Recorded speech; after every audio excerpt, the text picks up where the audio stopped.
Good morning, ladies and gentlemen. Selamat pagi, Malaysia. Sorry for the delay. As you know, Friday fever, sometimes traffic jams are massive in Kuala Lumpur city. And besides, we are in the right smack in the city. And sorry about that. Okay, let's begin our master series.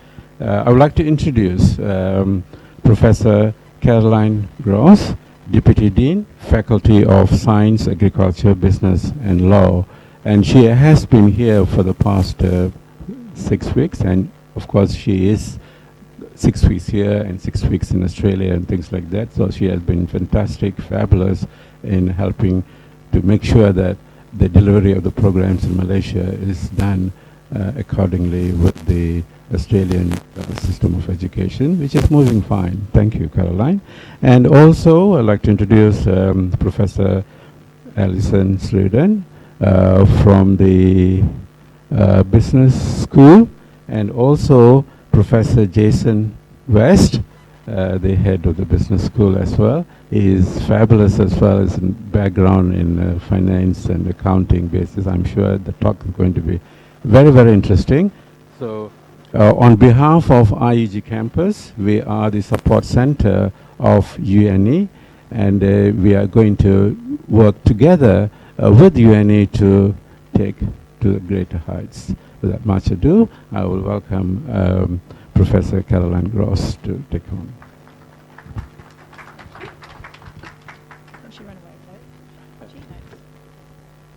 Well, good morning, everyone. Thank you for coming today.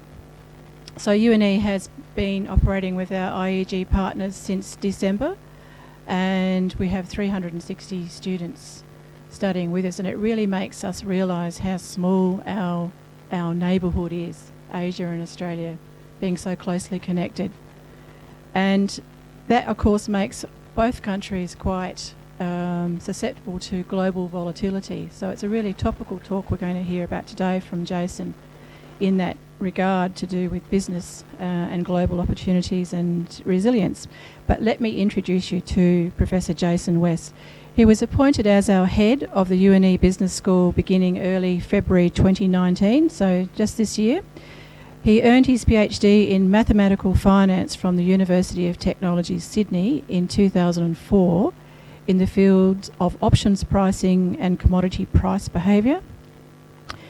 He's worked in quantitative research and analysis in a number of institutions, including the Standard Chartered Bank in Singapore, the Commonwealth Bank in Sydney, Suncorp in Brisbane, as well as the Director of Fiscal Management in the Queensland Treasury in Brisbane. He also led the commodity research team at BHP Billiton from 2007 to 2011 in The Hague in the Netherlands, after which he was appointed as Associate Professor of Finance at Griffith University, which is Brisbane, then Bond University on the Gold Coast, and then more recently he was a Senior Research Fellow at the University of Queensland in Gatton and Brisbane. Jason has extensive publication record in agricultural economics, commodities, portfolio management and risk.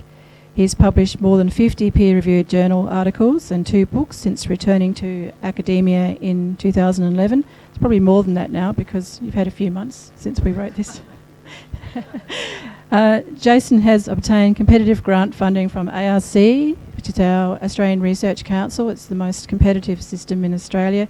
The CSIRO National Climate Change Adaptation Research Facility, and the Queensland Department of Agriculture and Fisheries, and this is amounting to over 500 million Aussie dollars. He's also an Australian Office of Learning and Teaching Fellow, conducting research into interdisciplinary curriculum development for data science. Prior to his PhD studies, Jason spent 12 years in the Australian Navy as aviator on various warships. His other qualifications include an MBA in accounting from UNE, a Masters of Engineering from University of New South Wales, a Bachelor of Science in Mathematics from the ADF, the Australian Defence Force, and the University of New South Wales. He's a chartered public accountant. I must speak to you later, I've got a few issues in that area.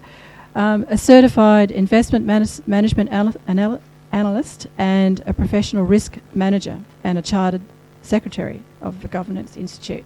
So as you can see, he's very well credentialed to talk about taking advantage of economic downturns. Welcome, Jason. I'm looking forward to your talk. Thank you. Thanks very much. Do I just need this, or do I need the microphone as well? Microphone as well? Okay, no worries. Okay, thanks for that, Caroline. Appreciate it. I'll leave it down there. Yeah, that's okay. And look, thanks all for coming, for spending time out of your precious day on a Friday to come and listen to talk about recessions. It's usually something that people don't want to hear is what happens during recessions and what's it going to do to my business, what's going to do to my investments and my wealth and my family and so on, and my job prospects. But it is important to embrace this topic because it will occur, it will happen, it has happened, it will happen again multiple times throughout our lifetimes. So it's best to work out, well, what does that mean? What does it look like in the run-up to it? And what does it mean during and after, I guess? So that's what we're really interested in looking at today. So, look, recessions, it's a common topic, and the common topic, or the common question that everyone tends to ask is, well, when's the next recession? And if you read the US press at the moment, there is a lot of talk about, well, we're probably overdue for a recession. It's been 10 years since the last one. What's the next one going to look like? How's it going to manifest? And where is it going to take us? And what do we do during it? So these are the big questions. And everyone lives in fear of these recessions all the time. So it's important to address them up front, I think, and be as practical and pragmatic as we can in understanding what governs the cycle and so on. So this stems from some work I've done with Capital Partners, which is a group in the US, and some other investors in Australia, just looking at the characterisation of recessions and how they manifest and what occurs and what sort of indicators we can use to help us understand the dynamics of them and then work out, well, what do we do with our investments during that process? So I'll try and be as specific as I can and just focus on the investment aspects of this rather than the wider economic aspects, so we can get into those later. So I'm not a traditional economist, I'm a finance person, so unlike economists are pretty good at predicting recessions. I think economists have predicted, 10 out of the last 3 recessions, so they're very good at going, oh, it's coming up, oh, the next one's coming, and it never happens, and they'll always identify the next one and the next one. So, and the trouble, I guess the genuine trouble with recessions is you don't know that you're in one until after it's occurred. You don't really have the data on hand to see what's happening during the recession until, you look backwards and go, oh, right, we're in a recession. So that's the main problem. So the main questions tend to focus on what are the major determinants of trying to predict a recession. So let's look at those main indicators, and I'll try and drag out what those main indicators are so that we've got some idea of what we're dealing with. Then we want to work out, well, okay, if we know what the predictors are, what's the lead time between the predictor going south and then the recession actually occurring? So it'd be nice to work out, well, what's the lag involved in that? So if I see housing start to decline, then how long have I got before I know that I'm in the recession? So if we can predict that, then we can perhaps anticipate it and move our investments somewhere safer.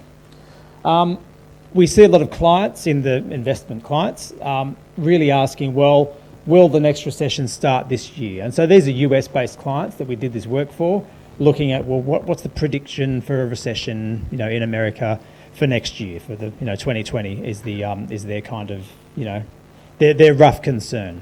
And I guess that's the key thing is at the moment we're saying no, we don't think that the next recession is this year or next year, but there are some indications that it's on the way. And then the fourth question, I guess, is will the next recession be the same as the last recession all over again? And the thing with recessions is none of them are the same. They're all fairly different in the way they manifest, the way they act, the way they operate, and how the economic fundamentals change during it. It's a little bit tough to kind of to put a badge or a brand on every particular recession. So they're the 4 things we're genuinely interested in. And if I can give you some pointers or some tips into the things that we think about when we're advising clients, and these clients are billion-dollar clients who've got a lot of money to stick somewhere and they're worried about where that money is going to go, what will happen to it during that recession, then how can we best advise them to protect that through that period. So, first of all, we tend to look at, we just grab the brutal facts. It's always wise to just look at the facts, look at the data, and assess whether or not that's telling us anything in particular. So, first of all, the first question is, well, how old is the current expansion? So we haven't, and I guess I stress that this is a US-based focus, but we all do know that when the US sneezes, the rest of the world gets a cold. So anything that happens there tends to be a leading indicator elsewhere. Malaysia, Singapore, this region is a little bit different. Recessions don't happen in the same way, but I'll try and make some comparisons with the US as we go through the talk. And if you have any questions or interjections along the way, then please ask them. I'm happy for questions as we go. So the current expansion, we look at, say, measuring in terms of duration. The average duration. This graph is predicting, depicting, looking at all the data we have over the last 100 years or so, that the duration between recessions is about 61 months on average. So 5 years plus or minus, and we're looking at a current duration of recessions in excess, roughly 10, so it's twice as long. So you look at that and you think, okay, well, we're probably late for a recession based on the data. But if we measure this in terms of another metric, which is just looking at, well, what's the magnitude? So how far are we since the last peak, or since the prior peak? The average duration till the next recession is we go 123% from the previous peak to the next peak. So we double in value plus a bit, plus another 23%. We're only at about 119% since that previous peak. So that's tending to suggest that, okay, we're probably not overdue a recession based on the magnitude of the recent growth relative to the duration of the recent growth. Now, it's hard to test these things because we only had, maybe 10 or 15 genuine recessions. That's not a statistically significant sample size to predict what's going to happen in the future, but, we've got some indication at least. So 119 versus 123, we're getting close, okay? There is some genuine concern that we're probably late for some sort of recession. So we all know that recessions occur for various reasons. And if this was the basic economy, I'm living in Malaysia, I consume stuff, I produce stuff when I go to work, I'm employed, I generate income, I want to buy imports, and then there's this foreign demand for the consumption of the things that we produce in Malaysia, okay? Semiconductors, cars, all those sorts of things that are built here. So this thing sort of sits in balance during the expansions until one of these things becomes, too significant. Either there's a massive, oversupply of employment, or there's a massive decrease in consumption. One of these things breaks generally. What happens, and the recession is then triggered by just one of those little manifestations after this thing is built up. So, I guess recessions aren't a bad thing in themselves. They're a bad thing in themselves, but they do get, recessions are very good at forcing the fat out of the system. So inefficient operators who are rent-seeking, who are generating returns in excess of what they're owed or what they're actually worth, you'll see them exit the industry pretty quickly during a recession. And that's their purpose, is to flush out the inefficient manufacturers, the inefficient methods of production and so on. Inefficient, costly employment practices, those sorts of things. Terrible industrial relations policy. Those sorts of things get flushed out during a recession, and then the economy resets so that this circle of consumption for a market-based economy is kept in balance. So that tends to be what happens. In terms of cycle dynamics, so this is something we looked at with capital partners, just trying to predict where everyone is in this business cycle. And so this is not, a real cycle.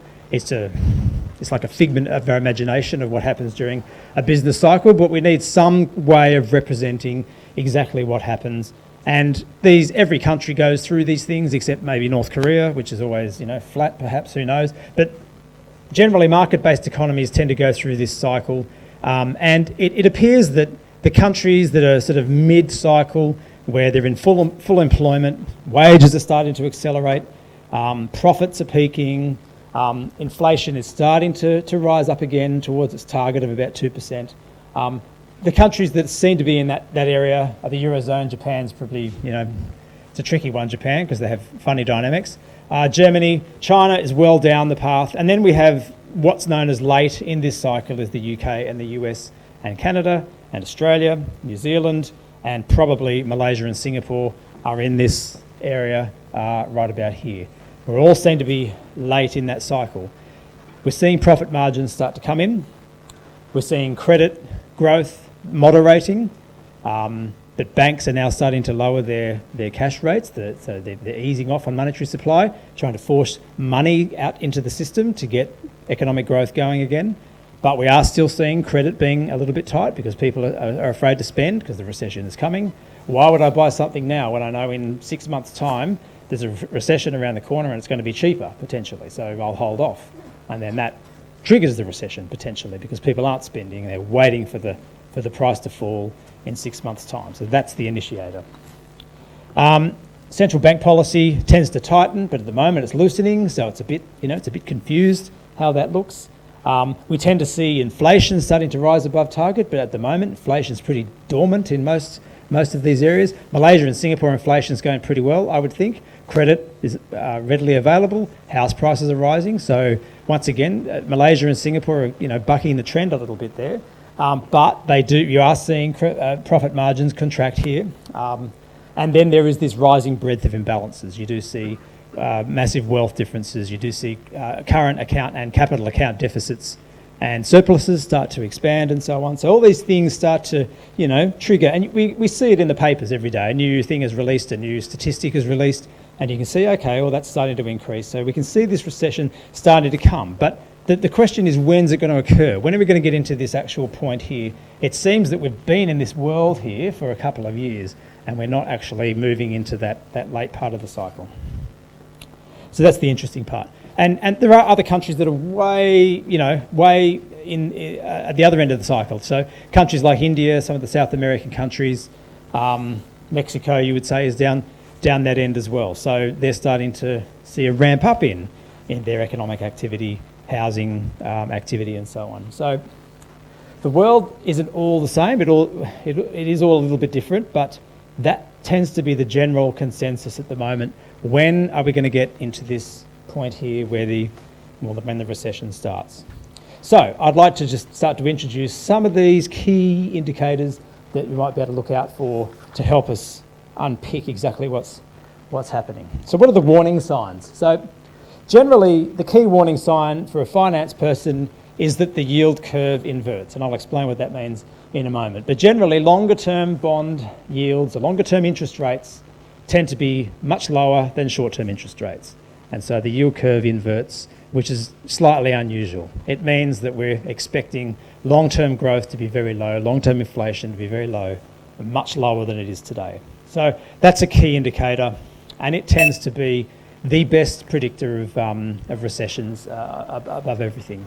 And the average months until a recession occurs, when the yield curve inverts, is about a year and a quarter until it occurs. So the yield curve inverted in the US in March this year. So if you were going to gamble on this, you would say, okay, well, on average, middle of 2020. In the lead up to the next US election, that's about when the recession will occur. So what are the dynamics that will what will it look like then? The trouble is you won't know you're in the recession until 6 months after it's passed. I'll show you why that is as well. Corporate profits tend to decline. Oh, sorry, yes, question? Go back to the last slide. Yep, sure.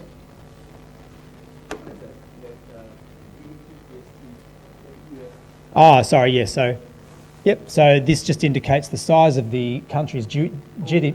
The size of the circle indicates, the size of the country's GDP in trillions of US dollars. Yeah, it's just to say US is very big, UK is not, still big, still like $4 trillion. Yeah, no, that's fine. So Australia's GDP is about 1 trillion, so, like a little circle there. Malaysia and Singapore is about $500 billion or maybe 600 billion, somewhere around there. So a little bit smaller again, but still, significant, not bad, still there. So all we've done is just to pick the larger economies here. The rest of us suffer when these guys suffer, obviously. So corporate profits, once again, corporate profits are a bit tricky because you're looking at an average over the whole corporate sector, and that's a bit tough because some corporates are doing really well. So the tech sector, you would say, is doing great. Manufacturing sector in the US, not so great. So you would look at those things and go, okay, well, what's the average? You know, there's a really large range in corporate profits between those. So this one's a little bit fuzzier. Unemployment is fairly a good indicator. So because the statistics are fairly well collated, well understood. So we know that, look, when unemployment rises, consumers immediately stop spending, okay? If one person in your household has lost their job, then spending comes right back. And that's often the trigger for many recessions. So when you see unemployment rise, the next recession is probably half a year away. The peak of the next recession is half a year away. Okay, so these are key indicators that economists and financiers look at all the time. And that's why they report them in the newspaper: yields, unemployment, housing starts, and other leading economic indicators, because they are the key thing that sort of triggers. And you were able to triangulate then. When you can see the yield curve, you know you've got 15 months.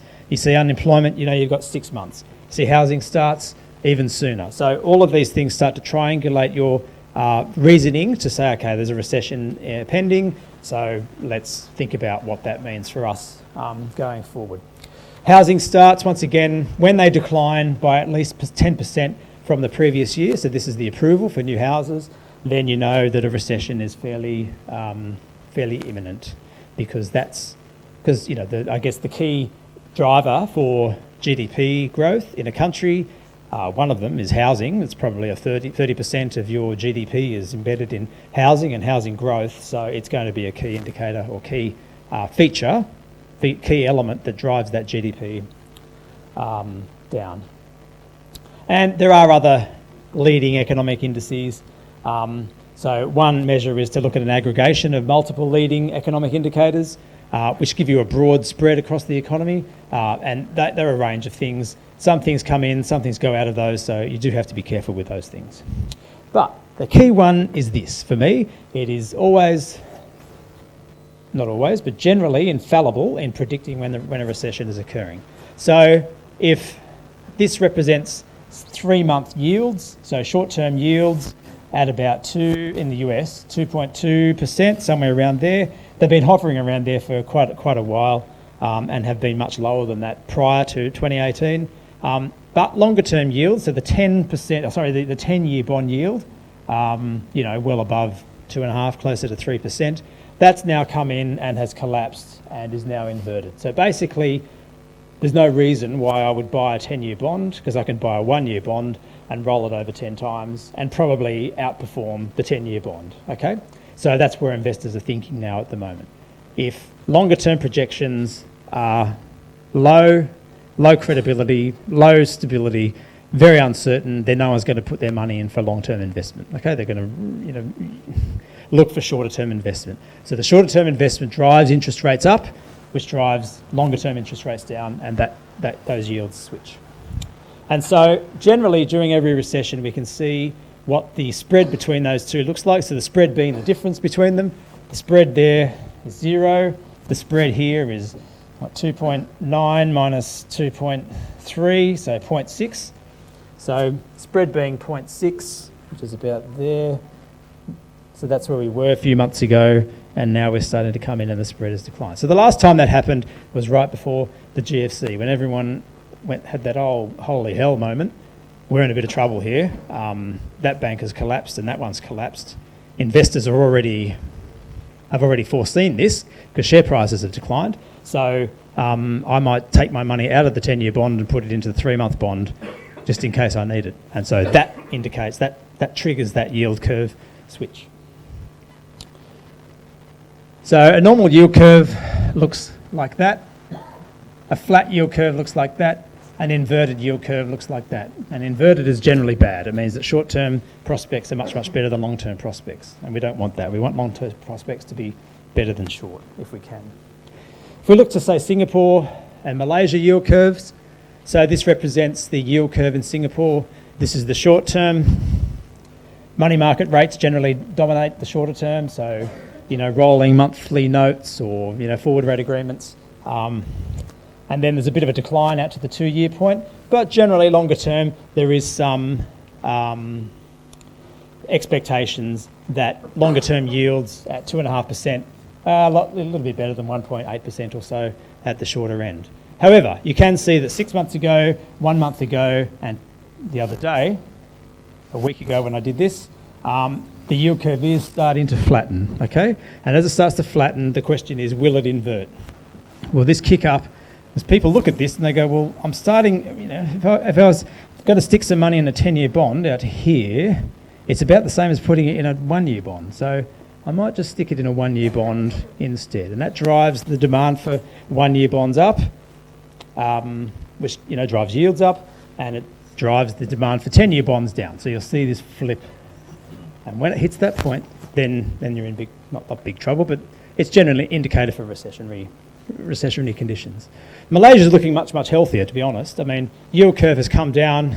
It's looking flatter, but it has shifted down rather than tilting down, which is a better indicator or a better prospect. It's clearly saying that credit is coming down. Credit is cheaper.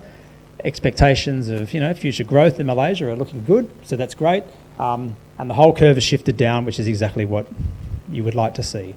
Only when this starts to anchor to that point and the rest of the curve starts to shift down do we start to get worried. So that's what I would be looking for if I was a Malaysian investor or looking for to invest in Malaysia, borrowing Malaysian money to invest in Malaysia. Then I would be looking at that kind of yield curve dynamic. Right, other things that are a leading indicator. Stocks tend to be a leading indicator. Investors aren't stupid.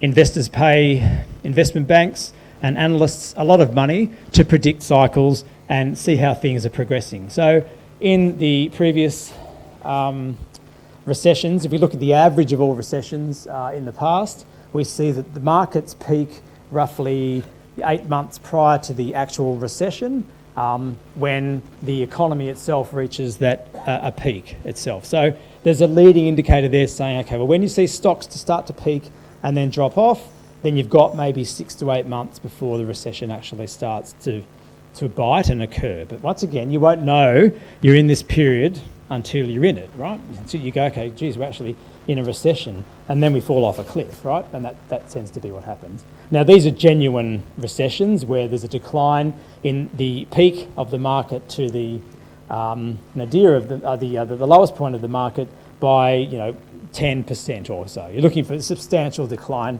That's a genuine recession in terms of the valuation in stocks. And the cycle tends to lag the equities market. But once again, I'll show you that this is not such a bad thing. You can take great advantage of this if you're an investor. Once we're in this recession, it does bounce back pretty quickly. Stocks tend to get rid of all the trash. The companies that need to collapse. They get washed out of the system. The inefficiencies get washed out. Companies sack the people they need to sack, tighten up their cost structures, tighten up the way they do business, and then we see a bounce back because investors have renewed confidence in the way the companies are operating, and the economy as a whole starts to bounce back. So that tends to be the cycle of what we observe.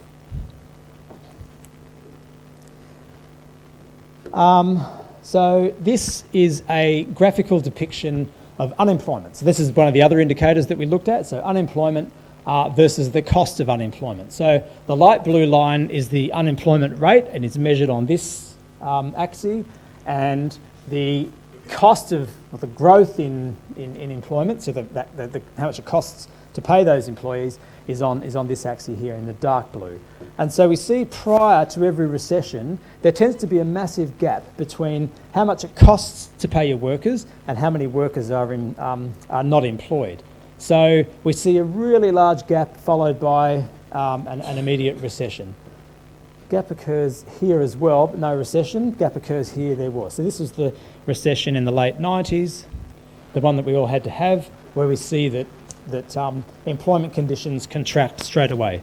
Unemployment goes, in the US, unemployment went from roughly 5% up to 7.5% within the space of a year and a half. And obviously tied with that, when you sack a whole bunch of workers, then the cost of hiring them is going to decline as well. Okay, so we see this massive shift, and these curves are going to be, by design, inversely correlated, just because that's the way that the things are structured. But we see once again, unemployment goes right down to really low unemployment. This is full employment almost in the US, and then we get to that point. The economy just can't handle that many workers. It's just a cost structure can't bear it because it just doesn't. It just can't have all those there's going to be inefficiencies in employment conditions, and they can't all be employed. Not everyone can be employed. So we get this overburdensome cost structure in most companies where we go, okay, we're actually not making enough money to hire all these people, and so we see immediate changes in the structure of that employment dynamic. And then same again, and here we are again, once again in the US, unemployment is almost at just above 1%, like it's tiny. And this is in terms of, I guess, employment has a tricky measure anyway, because there's employment and there's full employment, partial employment and so on. But if we're just looking at a general indicator, we would say, given this gap between the amount it's costing us to hire all these workers and how many workers are employed, there tends to be another indicator that a recession is imminent.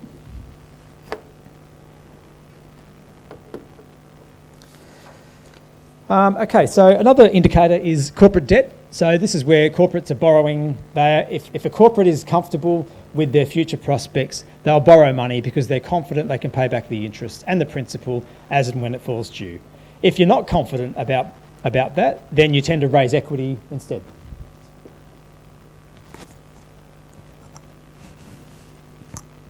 You can take that. You can hear me okay? Okay, good. So with corporate debt, this is corporate debt.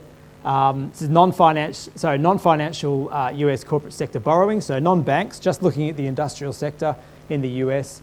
And we see that it's currently at a record high. So we're looking at something like 45% of total GDP. So in the US, we're looking at $10 trillion worth of borrowing to finance their expansions. And that indicates that they're comfortable with future conditions. They can pay back their interest on those loans. So 1% interest on 5 trillion is a big number. The economy has to earn that just to stay afloat, for these companies to exist. Companies, when they are comfortable with future conditions, borrow money. Companies that don't or aren't comfortable with future conditions will raise capital through the market. So if there's a share raising going on, company X wants to raise, I don't know, $1 billion worth of new shares, that's an indicator that it can't afford to pay back debt, okay? So it's raising more expensive capital, but it doesn't have to pay that back. So the banker does have to pay back, okay? So accessing debt is generally an indicator that companies foresee, future growth. Companies game this system though too, because they know that investors know that if they borrow money, then it'll make investors think that they're actually doing well. So you've got to be very careful about, if a company goes out and says, I'm going to go and borrow some money because our company's doing so well, investors will look at that and go, hang on, are you actually doing well, or are you just trying to fool us into thinking that you're doing well, so we'll buy your shares and boost your profits up. So that's the catch that's involved in here. So there's a bit of, gamesmanship that goes on there, trying to bluff each other. But generally, corporate debt, when it spikes to a particular point, is sometimes a leading indicator that a recession is imminent, and when it hits that peak, it will decline. So we're starting to see a bit of a decline there.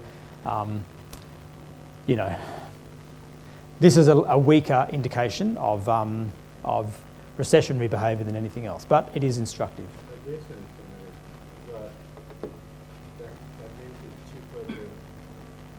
It's also cheaper. Yep. Which means that the gearing will be higher. Yeah. Yeah. Will that lead to? Yeah, that's a good question. So that's potentially a question. So if you're borrowing at like here, rates are 1% plus a spread depending on how risky you are. So maybe another 200 basis points. So 3.5% you're borrowing at. You think, well, okay, I'll borrow $1 billion, and that's only going to cost me, $35 million worth of interest this year. So yeah, I can take that on. But then you have to work out, well, can I afford $35 million worth of interest just to service the loan? What if interest rates go up to 4% or 5%? Can I afford the extra 10 or 15 million? So that's a good question, yeah. So when they take on additional leverage, yeah, that's the trade-off that they're thinking. Yes, sir?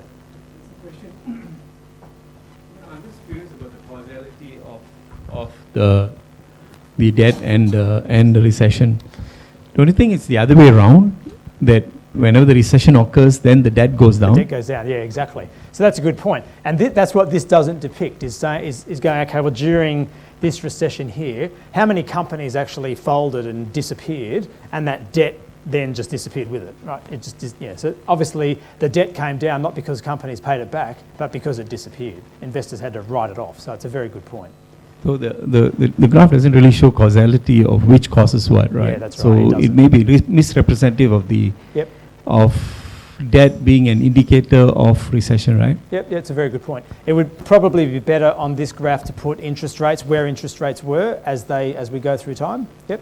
So here interest rates, you know, were quite low. Again, times were booming, lots of credit available, and then they did spike as credits blew it. So the underlying interest rate stayed flat, but the riskiness of investments increased. And so when you're pricing a new debt deal, you go, okay, well, most companies will go, I'll take the government rate and add 2% to it, or 3%, or 4%, or 5%, depending on how risky the company is. So it's that spread is the thing that blows out. And so that's what governs that. Yeah, but you're absolutely right. I mean, after the 87 crash, I think most of that debt just actually, you know, got hidden under the mattress.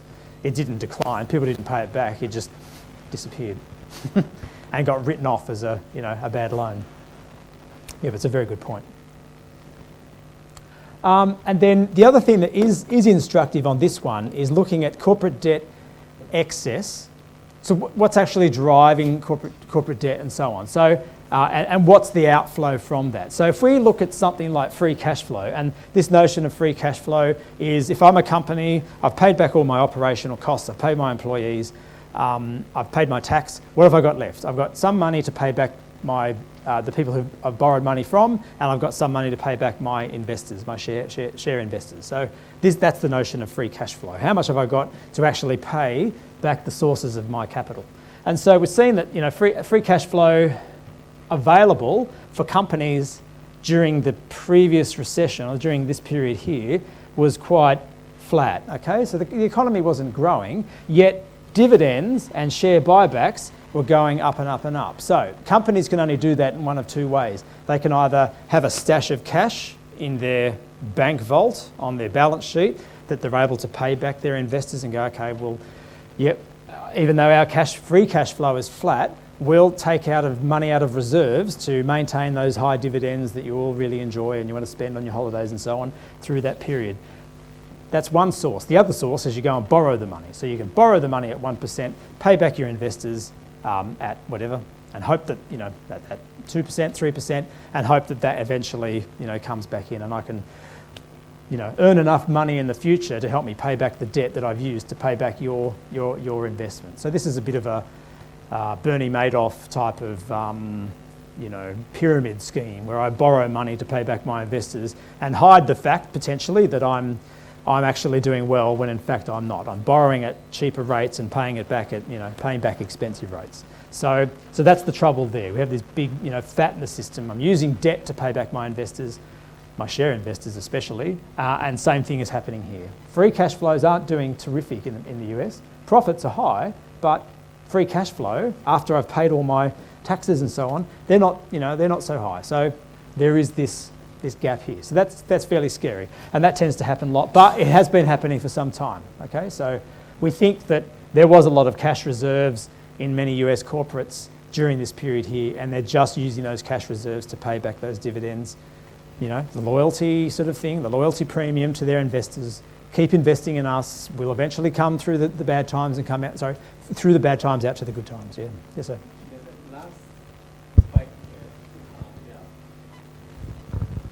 The last spike, what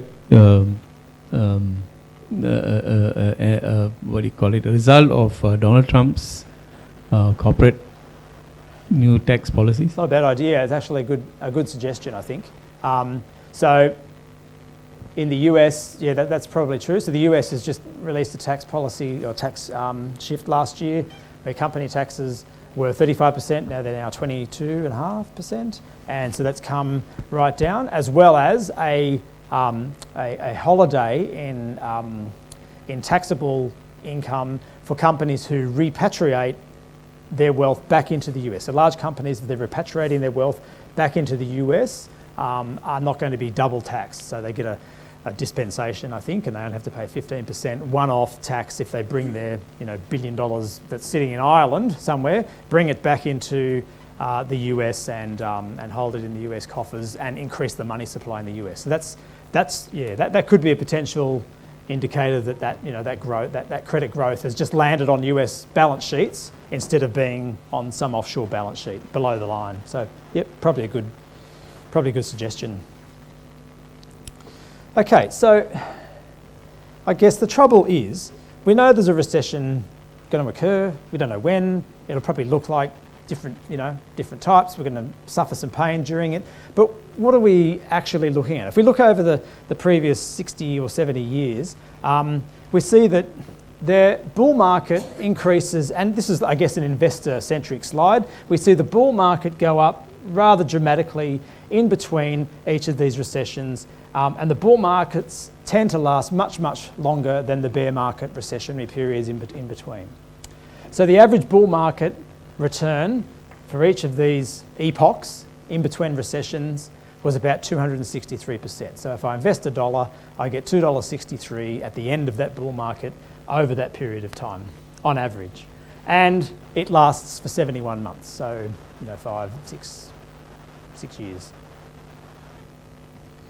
The average bear market, in response to that, has a decrease of 33%. So that's hard to take when you see your wealth go from $1 million down to $600,000. That's tough to take.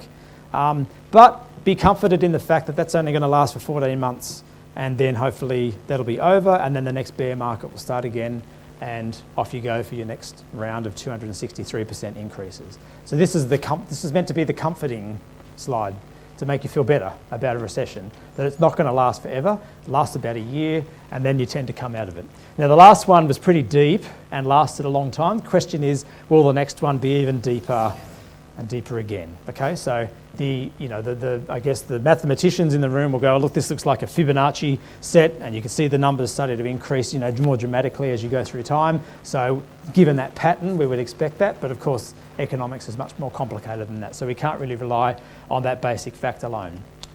So, look, market declines do look less daunting with longer term perspective, and this is just looking at the market declines themselves. I guess recessions are painful, but this is just another representation of the previous slide.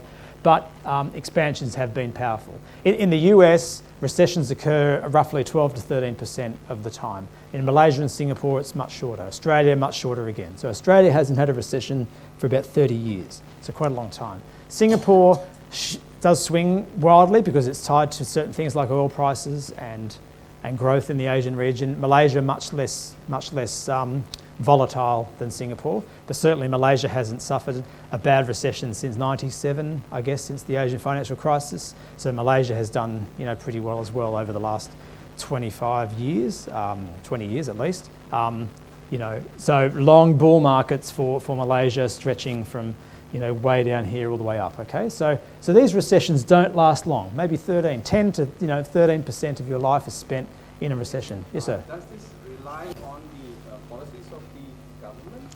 Yeah. So from the recession to recovery. Yes, that's a good. You need to depend on the policy. Yeah, so that's a good point. So sometimes the policies work. So that's a key question. So the big recession, obviously, back in the Great Depression, in 1929, 1930, 31, 32. Obviously, there was a need for government intervention into that recession. So generally what happens in a recession, as you know, is that things are tough. I haven't got extra money to spend, so I won't. And then, so no companies are going to be able to make money building a washing machine for you because you're not going to buy a new washing machine because, money's tight, right? So it's a vicious circle. You don't spend, they don't produce. You don't spend, they don't produce, and you get this vicious cycle. So I'm not an economist, but I'll try and do my best. The monetary economics that Keynes advocated in the 30s was that, okay, there's no growth in the consumer cycle, so how about we get some growth going in the government cycle? So if the government spends money, a fiscal stimulus, call it, and builds a dam, builds roads, builds highways here and there, railways. That will generate growth in the economy. That's that big infrastructure spend at the government level, and hopefully that will cascade down into the private sector. Even if the policies are not good, it might take a longer period for the recession. Yeah, exactly. So that's one way of doing it. But it seems that monetary kind of way of dealing with recessions is no longer working as acutely as it once did, because people see through it. They go, okay, well, the government program's only going to be so long. We know it's going to end. And government programs tend to, fall off a cliff. They tend to stop. If you're building ships, you build 10 ships and then that's it. They stop. You don't keep building ships. So that tends to be the problem. During the last recession, of course, the complication in the US was that the financial system itself was under great strain, and there was a need to inject money into the economy in a different way than it had in the past. So generally, for all this time, the US was able to just pump money into allow credit to be created in the system, in the economy, in a way that was as cheap as possible. And so when we create credit is easy to create, right? I sell you my car, you agree to pay it back to me in a year for 20,000 ringgit. We've just created credit, It only comes to the crunch when I actually want the payment for that.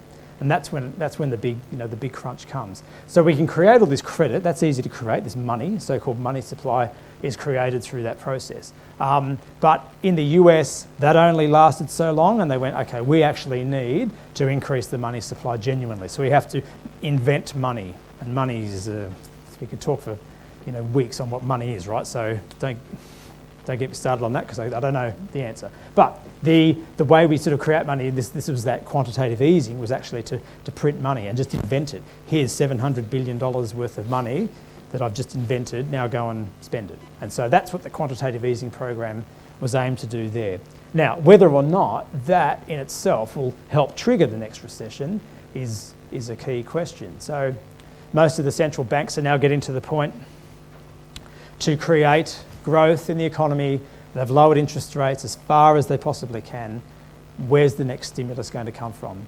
That's the monetary policy side of things. The other side of things is the fiscal policy. All you can do is get governments to borrow money from overseas, so countries that have excess capital like Japan and China, use that to create this spend. But once again, it's a government initiative. It's not really a private sector initiative. So that it is a key point, and that's the distinguishing factor, I think, between all of these recessions, is that what's the response? And the response has been different each time. Yeah, so look, I'm doing it from a selfish view, going, okay, I've got my money, what am I going to do with it? Where am I going to put it? So I'm just going to stick to that. So I'll try and speak less about economics, because I've probably made 1,000 mistakes already in everything I've said and contradict myself 10 times. So, yes. Hi, sir. I've got two questions. Now, back in the, my question number one, back in the 1980s, mid-80s, the world is not so connected by internet at that time. So, and then we had the so-called Soros-caused recession. That's a big one, and it affected globally. And then, I think back about 3 years ago, where there was some oversupply of crude oil, and then there was the crude oil global price fall, and that affects generally globally, and then but more particularly the Asia region as well, because we depend very heavily. The countries in Asia depend very heavily in the income that they sell petrol. So throughout comparisonly the previous recessions, till Soros, and then the current ones, do you actually see that the impact of a recession has actually moved from global effect into more regional, or more like a spot countries, group countries like kind of recession? That's my question number one. Question number two is the recessions that we went through. I wouldn't say recession, because no economist has actually come out to coin it as recessions for the oil price caused economy downturn 3 years ago, and I think we are still in it, like what you mentioned, that we don't really know that we are in a recession until we are out of it. So which I think that the Asia countries, particularly like Malaysia, Singapore, we are still in the sort of a downturn upturn economy this 2-3 years. So do you actually see that the difference in the recession nowadays, that it's not like such a big impact because of nowadays people get the information very quickly due to internet and all that, so government can come up with fiscal policies very quickly, and the banks and private sectors and all that. So how do we actually be ahead of recession the next time that it hits us? Thank Yeah, you. good. So that's a pretty good question. So I'll answer the second question first if I can. So the definition of a recession is just 2 consecutive quarters of negative GDP growth. That's the kind of economist, you know. But we all know when we're in one, right? We know that, okay, I didn't get a bonus this year, my pay packet is not increasing, and, you know, my hours have been cut or whatever. So we kind of know when we're in a recession, things are tight, prices are, you know, subdued and so on. So there's the general feeling of a recession economically, and then there's the formal definition, which is that, you know, two consecutive quarters of GDP growth decline. So you know, I guess consolidating those two things is the first problem that most people struggle with, and governments will only act when they have a specific number that they can act on. So when they see the second number come in, they go, oh right, crap, we're in a recession. Let's invest, you know, fiscally now. So, but then it's too late. You know, you're already 6 months into that cycle. It's declined so much, and then you're trying to get out of it. So, most central banks, and Malaysia's central bank is no different, are getting pretty good at predicting. Okay, they're just taking these numbers. I mean, these numbers are fairly public. There's no secrets here. They're pretty good at predicting, okay, we've got 6 months roughly, you know, 6 to 12 months until the next recession. So how do we get ahead of the curve and address it? Reduce interest rates, increase, you know, supply in the economy, those sorts of things. There's limited amount they can do, and sometimes governments are just happy to let the recession occur, like let it happen, wash out the fat from the system, and let the economy start to pick up again. So sometimes there's limited things that they can do. They, I guess, are concerned mostly with unemployment. That's the big thing. If too many people are unemployed, then they get bored, and when they're bored, they start riots and all that sort of stuff, right? So you don't want that. So you need people gainfully employed, happy, kids in school, you know, the economy's still growing in some manner. So that's what governments are trying to attack, I guess, less acutely now than they did in the past. To answer your first question, the regional versus global flow of capital, look, for as long as I've been in banking for 20 years or so, the flow of capital is still pretty good, pretty efficient, but there is still geographical bias, massive geographical bias. And so the US, if you're a US capital investor or a lender of funds, you will think US, or you'll think foreign, or you'll think emerging. And that's how they tend to bucket these things. So I guess emerging, Malaysia might be in the emerging space for one capital investor, or it might be just overseas for another. So they tend to think, okay, let's just take that bucket and invest that $1 billion in US bonds, that $1 billion in Southeast Asian bonds, and that $1 billion in the Eurozone. They'll tend to think in those large geographical spaces. But the actual flow of capital, so Malaysians accessing US capital to fund projects here, that's still pretty good. I think that's still pretty efficient.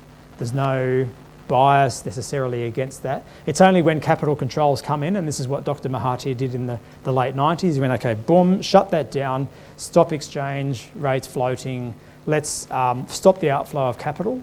That scares markets. That sort of stuff tends to scare markets. But at the time, probably saved the economy of Malaysia, as opposed to Thailand, which didn't do that, and they copped it big time. So they had a massive recession.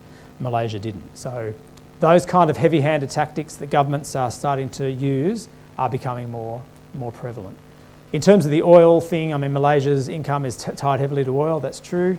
And it just so happens that the US is now, with the growth in technology through shale oil and tight oil basins in the US and Canada, they're oversupplied in oil. So it's now switched the whole conversation around. So Malaysia will still earn good income from oil. The oil reserves in Malaysia are low production costs, fairly good margins. Will always earn great income from that, because they're in easy to get spots and they're close by, and you have a functioning economy. Petronas is a great company. always at the edge of technology, so doing fairly well. But yeah, there will be that limited upside. There won't be $100 barrel on oil prices again for some time, it seems, just because of that US dynamic has now switched. We used to use the US figures, past history, to study and predict, right? But would you actually see China, the upcoming economy, the next big economy coming up, that it could be an effective factor for the next recession to occur? Yeah. So it's US data is easy to get, and it's available, and it's transparent generally, and it's easy to understand. Chinese data is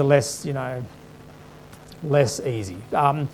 Stock market data out of China, you think, well, look, the stock market there represents maybe 10% of the investments available there. So once you're only looking at a small sample, and most of that 10% have significant government ownership of those companies anyway. So, you can look at the Shanghai index. I tend to take it with a grain of salt. It doesn't really mean anything. It's just a bit of marginal, fluctuations in value there. The deeper numbers in the China. So if we were going to do the same analysis on China as we're doing on the US here and other countries, would be much, much more difficult, because debt numbers aren't reported, housing starts aren't reported, unemployment, who knows? They're a lot harder to get hold of. And I think China's just a totally different dynamic altogether. You've got multiple countries almost in China. It's not really one big country, as you know. There's lots of fighting jurisdictions, but within themselves. So that's a question I can't really answer very well. But yes, it's a...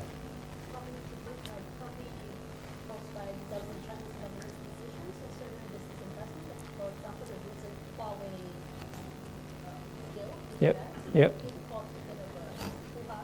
Yeah, I always will. That's just people shaking their guns at each other. It's not really.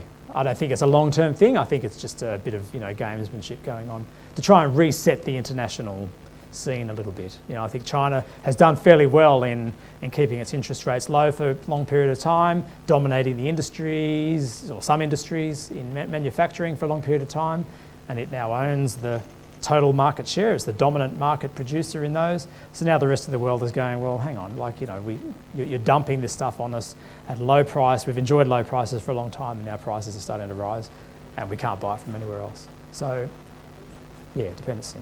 So they're not dumb, the Chinese, no. But thanks for your questions. Yeah. Okay. So yes, average expansion pretty good. Average recession not so good. Lots of jobs lost. Return still positive over that period. That's just because of coming out of it's pretty flat basically. But GDP growth suffers big time. So that affects all parts of the economy. Okay, so is there upside? Well, in terms of market downturns, if we divide market downturns into 5%, 10%, 15% and 20% declines, 20% declines happen every 4 years and they last for almost a year.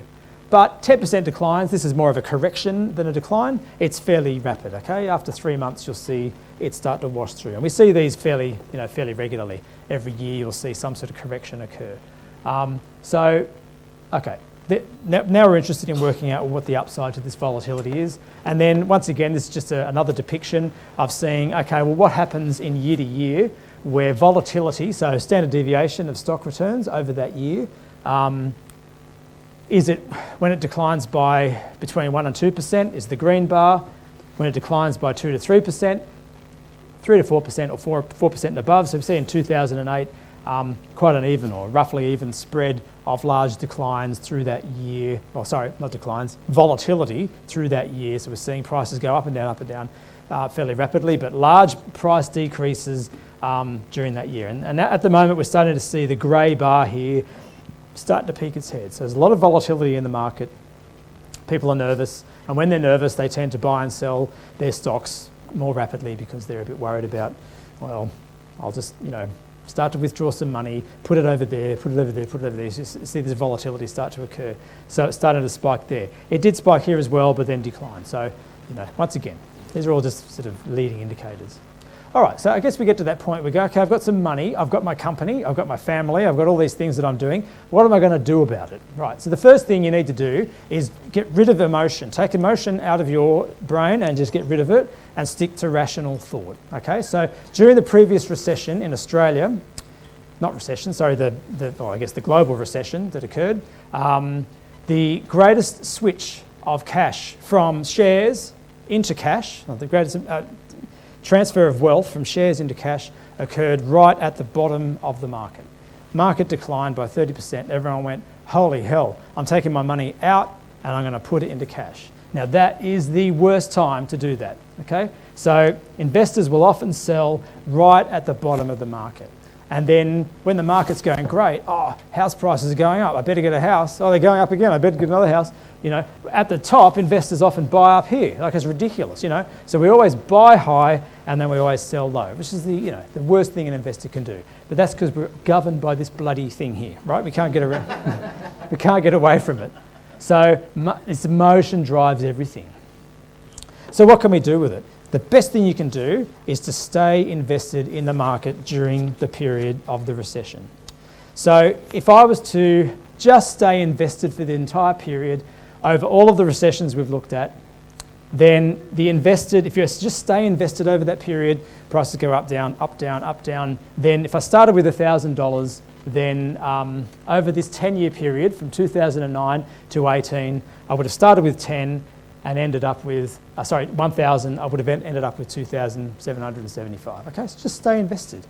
If I went, okay, well, let's take some money out and I'll put it back in when I think I've timed it correctly, then, and if you miss the 10 best days in that period, then you'll have lost about $1,000 as opposed to the guy or girl who just stuck their money in the account and left it there and forgot about it and went on holiday and came back 10 years later, they would have got that. If you're there actively trying to trade the market and you missed only 10 days over this 10-year period, then you would have missed 61% of the return. If you missed 20 days, you would have missed almost all of it. If you missed 30 days, you would have lost value. If you missed 40 days, you will have lost $300 as opposed to making $1,775, okay, on that investment. So it's critical to kind of understand that investors, advising your investors or your potential clients to switch in and out, time the market a little bit, is a very tricky thing. Now, it's not to say that some people still make money, because there are people down here who will have, traded cleverly and made much, much, much more than that. But unless you're on the Bloomberg terminal every day, watching your investments, watching your stocks, doing your analysis, it's going to be impossible to do. So timing in the market is much, much different versus time in the market. There's also value to be had. I mean, this is, I guess, a representation of what goes on during a year. So if I'm just investing a little bit every month, then I'm buying shares. I buy, if this is the price per share in green, and this is the number of shares that I buy in blue, then if I buy some shares, I get that many shares. I buy some at $15, I get that much. Price goes down a little bit, I can buy a little bit more. When the price goes up, I can only buy fewer and fewer shares as we go. Okay, so this occurs over the year. This is just a representation. This is not actual. You'll get these months where you're probably overpaying for shares, but you'll also get these months where you're underpaying for shares potentially, and you can acquire many, many more shares. So even though its cost, the average cost of the shares over this period appears to be $15, that's the average cost. In actual fact, the average cost was about $13.64 because you took advantage of these periods when the price was substantially low and you're able to acquire a number of shares to add to your portfolio. So even investing through the year is much better than this sporadic, 20,000 here, 10,000 there, 20,000 there. So the gradual increase in wealth can be generated by just steady investing through time.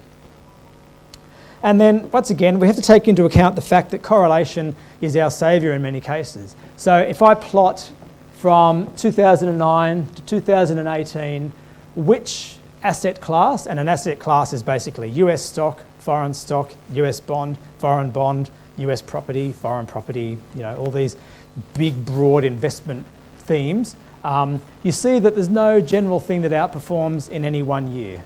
2009, emerging markets outperformed everyone and cash underperformed everyone. This year, cash is beating everyone. 2018, cash is beating everyone in the US. If I just invested in cash, I would get 1.8%. If I invested in emerging markets, I'd get negative 15, right? So this is where the trick is in having a broad spread of investments that are taking advantage of these correlations. Diversification does matter a great deal because you can't predict where the black square is going to occur next year. You just can't. You can try, but no one's successfully been able to do it. So that can help lower volatility within your portfolio. And then the other one is just invest in specific sectors that tend to react better to recessions. And they're always the things that we have to rely on. It's utilities, it's staples, it's healthcare, it's telephone, it's electricity. You always have to pay for electricity. Company knows that. You always have to buy insurance. Companies know that. So they tend to ride out these recessions fairly well. So even though the stock market in these recessionary periods returned fairly poor returns, lost lots and lots of money, the dividend yield for things like consumer staples, utilities, healthcare, telecoms, energy, materials, all made money. So retreating into the more defensive stock areas that are available to you is one way of dampening out some of that volatility. We see now US investors looking more overseas, and this is where Malaysia will benefit most from the US current cycle, is the fact that banks are overpriced in the US relative to Asian and Eurozone markets. ExxonMobil is at leverage ratio of PE ratio, at 13, so price to earnings ratio at almost 14, or I can invest in Total, European based, at 9. Same thing for the other general themes. I could invest in Apple. It's a little bit overpriced. For half the price, I can get Samsung, and they're in the same market share roughly, etc. Okay, so this is where I think Malaysia and Singapore and other Asian countries will benefit most from new investors started to shift their need for a investment in telecoms to one that's a bit more targeted and is likely to earn them a better rate of return. Bonds are always a good hedge. So bonds, as interest rates go down, the price goes up. They're inversely related. So we tend to see that, bonds do act as a nice anchor for dampening some of that portfolio volatility. So if I had no bonds in my portfolio, I would lose that money. But if I had some bonds in my portfolio, I would gain some during the flash crash and all those recessionary periods there. So we all know that bonds act as a fairly good hedge, and that's one way of depicting that.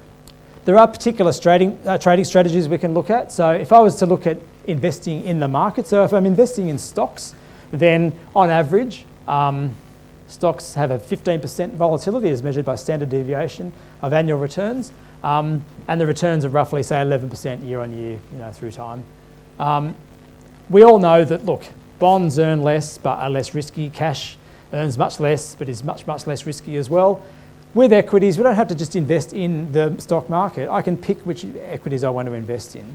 If I use beta as my measure, and beta being a kind of correlation measure where beta of 1 equals the same risk in the market, a beta less than 1 is an investment that's less risky than the market, much more dampened, so that's utilities, telecoms, those sorts of companies. If I pick my investments just based on the relative volatility, so the volatility of those stocks relative to the market, and just pick the lowest quartile of those stocks, then I have a low beta portfolio. And if I pick the highest quartile of those stocks, I have a high beta portfolio.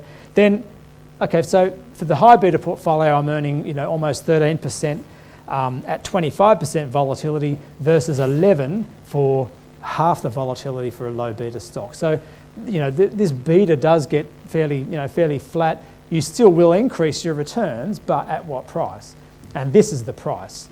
So when the losses sting is what occurs with short-term investing. So if I'm just interested in looking at short-term investments, then during a recession or overall recessionary periods, we'll see that the average return for the low beta stocks is still relatively good at that 11%.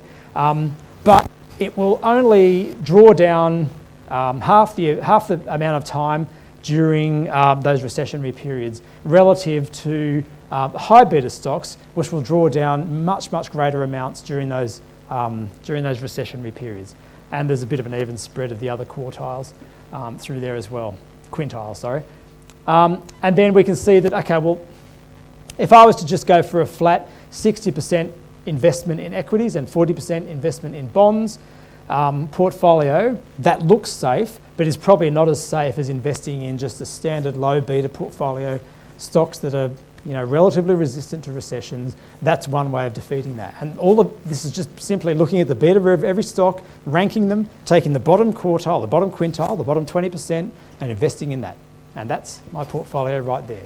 So investors like simple strategies that they can apply, that have some system to it, and that scientifically can be proven to work on average. And in terms of long-term investment, so if I was to invest and hold on to that investment for 20 years, then we see the low beta stocks generally outperform the high beta stocks over long periods of time in terms of their in terms of the trade-off between annualized vol over that period and the return. So look, once again, I guess, sorry, other way around. Low beta stocks suffer when I'm looking at longer term periods because they're earning a much greater volatility over that period during the recessionary cycle, whereas the high beta stocks do outperform. So if I'm happy to just leave my money in that investment for 20 years, ride the ups and downs, then we will outperform the low beta stocks. So it depends on your investment. And I guess what I'm trying to get to here is what is risk? It depends on what your measure of risk is, okay? So I do speak to some people and they look at stocks and they go, stocks are really risky, why would you invest in those? And they're only really risky because we measure them every time there's a trade, okay? There's a trade of a stock, what's the price? That's that. There's a trade of a stock, what's the price? And we can plot this all the time and we see it, blah, blah, blah. It goes all over the place, right? So it's very volatile, it seems. Housing, you go, housing's not very volatile, it's always flat. But that's only because we buy a house once every 5 or 10 or 15 years, right? If I bought a house every day, it would look like this, right? If I came to your front door and knocked on it and said, how much is your house? You know how much your house is worth today? It's worth 200,000 ringgit. And then the next day, 200,001 ringgit. Next day, 202,000. You'd go nuts, right? You'd go crazy. You go, but that's what stocks are versus real estate, property, other investments are much less volatile, apparently, but that's because we measure it differently. So it's a manner of working out, okay, well, how are we actually measuring this volatility? Is it mark to market daily or is it mark to market annually? If you just measured, returns from 37 to 38 to 39 to 40, you'd see a much smoother curve and it would look much less volatile and it would look like a property curve, okay? So it depends on how we measure it. But generally, equities still outperform over the long term, even though they're highly volatile. And risk also means different things to different people, okay? So it depends if you're young, it depends if you're old, it depends if you're in retirement. So if I'm just investing in the market and I'm hoping for the best, then the risky investment is the small cap stock. So small companies always outperform large companies. We know that. You have to pay a premium, you pay a premium, you earn a premium for the money that you invest in small cap stocks versus the S&P 500 large industrials. And then we measure that relative to, say, the high dividend yield index companies. So dividend paying companies are like utilities who are certain of their income. They can pay dividends fairly reliably. They tend to outperform everyone else. Okay, so that's one measure of volatility. A different measure is to say, okay, well, what's the downside of a particular strategy? So this one is looking at, say, the capital appreciation for a young investor. So if you're investing, you're 20 years of age, you want to invest so you've got as much money to retire on when you get to 60 years of age, then that's risky, right? You don't want that. You want as much as possible. You want to invest in this thing, which gives you the greatest return. So for a young person, that's the riskiest investment relative to someone who's just investing in the market year to year, where that's the riskiest investment. If I'm retired, I've got money invested in the market, but I'm also withdrawing money out every year to live on, then if you look at this, then that's the riskiest investment. High dividend yield index, that's the risky investment. It's not earning me enough to pay for my lifestyle. Yes, it's relatively good growth. It's less risky on a day-to-day basis. But in terms of me withdrawing money over that cycle, this ends up being the riskiest investment, and the high dividend yield one ends up being much, much better, particularly if there are tax breaks embedded in some of the dividends that are paid, to which Australia investors they are. So you have to be very clear about risk and what you're talking about. Uncertainty is not the same as risk. We've got 2 slides to go. One other way of defeating volatility is to, instead of just investing in whole asset classes, stocks, bonds, cash, real estate, infrastructure, whatever, commodities, I can look at thematic investing. A lot of investors are now adopting this as an approach. So I'm going to invest in particular themes. Obesity is rising. Healthcare is going to be an acute earner of income in the future. How about I invest in healthcare? And how do we invest in healthcare? Do we invest in stocks? Do we invest in hospitals? Do we invest in pharmaceuticals or drugs? It's thinking about a theme of investing. So you might find yourself investing in real estate and in all sorts of things, which is actually dominating a theme of pharmaceutical investing as opposed to investing in the pharmaceutical companies themselves. Look, and there are companies that allow you to invest in these thematic portfolios. Utility bills, renting, people seem to be renting more than buying at the moment, so how do I make money out of that? Used car, tune-ups, medical devices, all those sorts of things. So how do we invest in themes rather than specific asset classes, which is the bolder way of investing? And then I guess these are some recent strategies that capital partners looked at, and that's advising investors to look at these 3 things. So cloud computing seems to be a big growth area. Service spending, 153 billion a few years ago. It's expected to double in a couple of years. Okay, so you look at that, you go, okay, well, how do I invest in cloud computing? Amazon Web Services, Microsoft Azure, a couple of other big contributors in that space. Maybe they're worthwhile investments. Or do I invest in the infrastructure itself? Do I buy a data center in Arizona or Nevada or somewhere? How do I invest in those sorts of things? But Prof, I think so for another decade, cloud computing because of the growth in Technology. exactly, yeah. Everyone agrees that it's but then the question is, well, how do I invest in it? Do I invest in Amazon, who's also got books and it's a retail kind of hub? How do I invest just specifically in cloud computing? Yeah.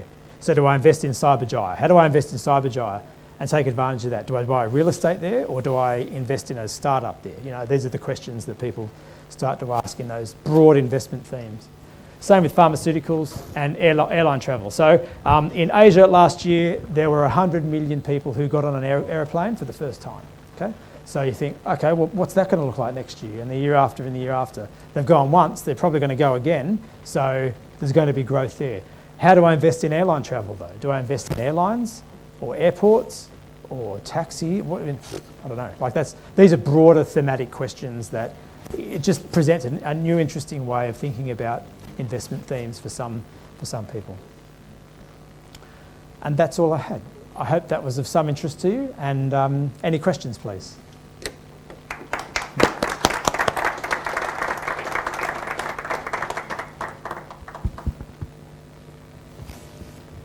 All right, thank you very much, Jason. We've got time for a few questions. Thank you.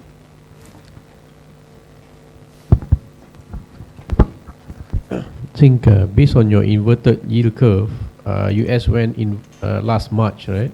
Yep. So 15 months from that, it will be June next year. Yep. So you think US going recession next year? That's the general consensus. So I was at a conference in the US a couple of months ago, and that was the general consensus that in the lead up to the US election in 2020, they'll be likely to be in the middle of a recession. When is the US election? End of next year, I think. Yeah, November. Yeah. Yeah, 2020. Yeah, end of next year. So, but we won't know you're in the recession until 6 months has passed, because you'll have seen GDP decline for 3 months and then GDP decline for the next 3 months. So the recession won't be evident until 2021. 2021. But is when we'll know about it, but it will have occurred in 2020. That's You mean the lag in reporting? lag in reporting. Yeah. Reporting timing. Yeah. So you're seeing the session be in November, October? Well, I can't. I'm just saying, on average, that's the average. Because if the recession comes in June, then the report will come out in September. December. Yeah, that's right. Yeah, that's right. So, and so, I guess how does that affect Malaysia is the other question. So the US will be doing whatever it's doing, but does that affect Malaysia? I would say Malaysia is pretty well protected. No, it will affect Malaysia because Malaysia is a trading country. is. Our trading is more than our GDP, so it will affect Malaysia. It is, but US still relies on Malaysian goods and services and supply.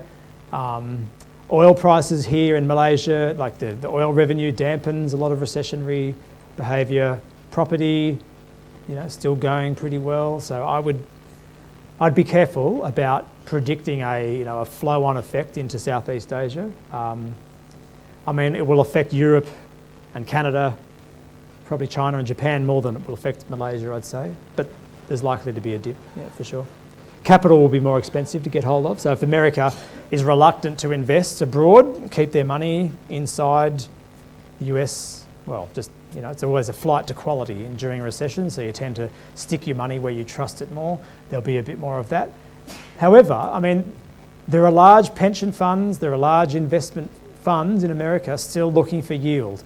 And if they can't get yield in America, they'll look for it elsewhere. And so that's where Malaysia will benefit. Yield in Malaysia is, I guess for investments, is it 2 or 3% above alternative investments?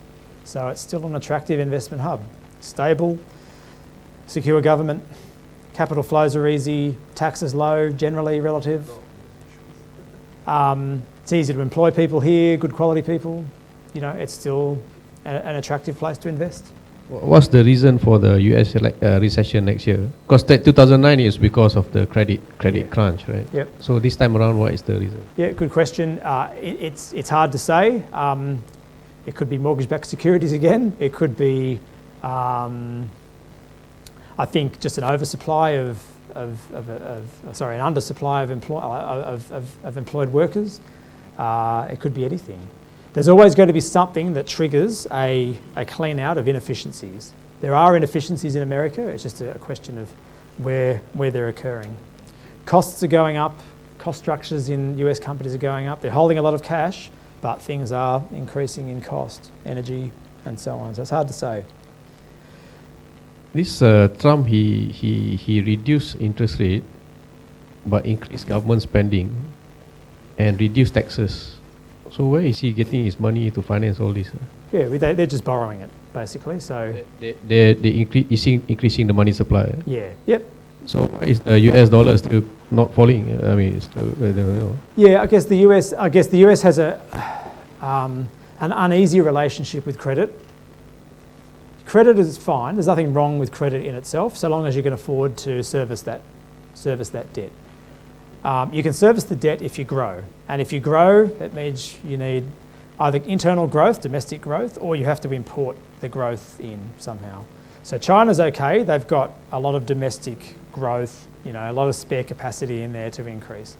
There's 600 million people still on $2 a day in China, so there's a lot of people still to contribute to that urban growth. In America, you'd say, well, there's no one there on $2 a day, so where's the growth going to come from? It has to come from immigration, so that generates growth, or capital repatriation, that generates growth. So that's the only thing that will save that. If you're going to grow your debt, you need to grow your receipts, your tax receipts, so you can pay back that debt. Yeah, but he reduced taxes. He reduced the tax burden, hoping that the increase in growth would greater than outperform the reduction or the loss in taxes. And it was really only just a reduction in company tax. Income tax is still pretty high. So they've still got receipts coming in. They're just trying to attract companies to invest back into America, reduce the overall tax burden, but the overall take is expected to rise. In the front here. Professor, thank you for an insightful presentation. Like people like me, I don't know when I went into recession, or I don't even realize how many recessions. I don't understand that. Things get expensive. Any advice for people in the education, training, and people development industry? Yeah. Any advice for people like us? Yeah, it's a really good question. And I think education sits in here somewhere, like I would think. Like it's a fairly stable, reliable source of income. I don't know about in Western countries, but in Asia, I know that education is very important to many people. It's seen as an investment, not as a thing that they should do. Like it's not, free college party time. It's an investment, like for their future. So I think that many Asian people in the Southeast Asia, Japan, China, prioritise investment in their education very high. So I think they're up around here, utilities, consumer staples and so on. So I think there's a lot of stability in education, although I don't have the data to back it up, so I'd have to do some research. But I think there's some, reliable source of education income to, be had through this period, as opposed to industrials and financials, which do suffer from. Thank you. But can I? Yeah. But if you've got data to, refute no, that. the second one is what I see in the region is the minute we hit recession, what organizations do is cut their budget on training and development. What's your view on that? Yeah, they do. But you need to hold them to that. Like if they're halfway through a degree, then you go, hang on, you've got to finish a degree. If you can anchor them into some point where they have to finish that pipeline of work, then that would be good. It's a good question. I don't know the answer. Yeah. It's a good question though, because you're right. Companies have to cut costs, and the first thing that goes is, Christmas party, or Ramadan party, and training budget. Thank you. Thank you. But Prof, I think in recession, education increases, mostly the business of education increases because most of the people who are retrenched due to the lack of the technical skills or qualification, retrain. they tend to come back into the education. Retrain. Okay, that would be interesting. And what we have seen in the 1997-98 in Malaysia. Right. Yeah, that would be really, I guess that's true. We have seen in the increase.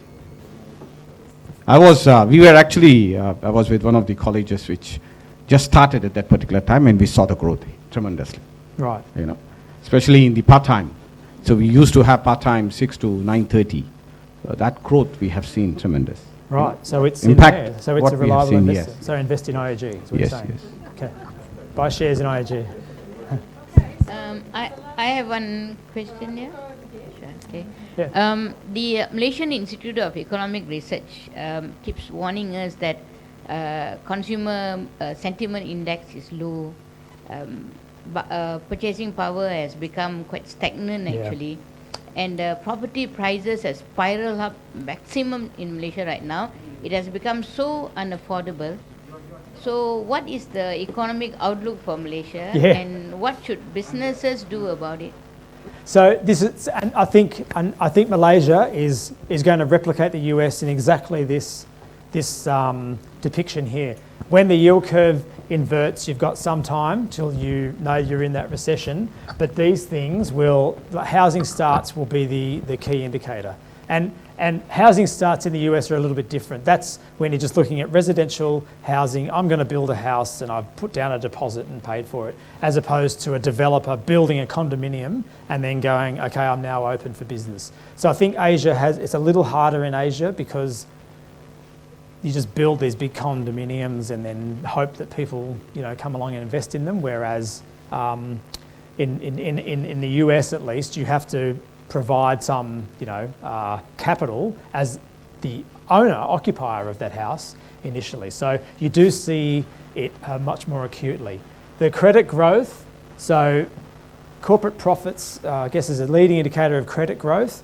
I mean, one indicator of the recession, or like a pending recession, is the growth in credit versus the growth in GDP. So, or inflation at least. So if you see credit growth, really increasing well above GDP growth, which is what's happening in Malaysia. So GDP is flat, GDP growth is fairly flat, but credit's increasing because interest rates are coming down.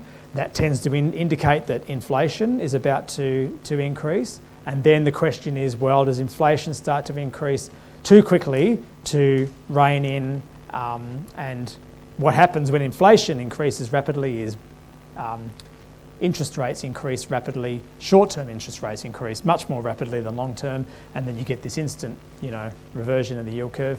If inflation is too high, then you do get, the Reserve Bank starting to pull back on that credit growth somehow. So they pull back on the money supply, increasing their interest rates even higher, trying to arrest that growth.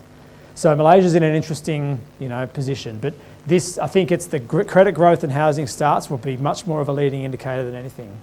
If people start to stop borrowing money to build or buy their house, then that will be a much more acute indicator than anything else. Yeah, thank you. Very good. I think we'll leave the questions till after now. We'll let you off the hook for the moment, Thanks, Jason. Caroline. I'd now like to invite Dr. Anthony Das, Chief Economist of AmBank and also Head of Research, to come and say a few words in reply and also a vote of thanks. Welcome, Anthony. Anthony is also an adjunct professor at UNE in the UNE Business School. Thank you. He's better pick apart all my arguments and find all my faults.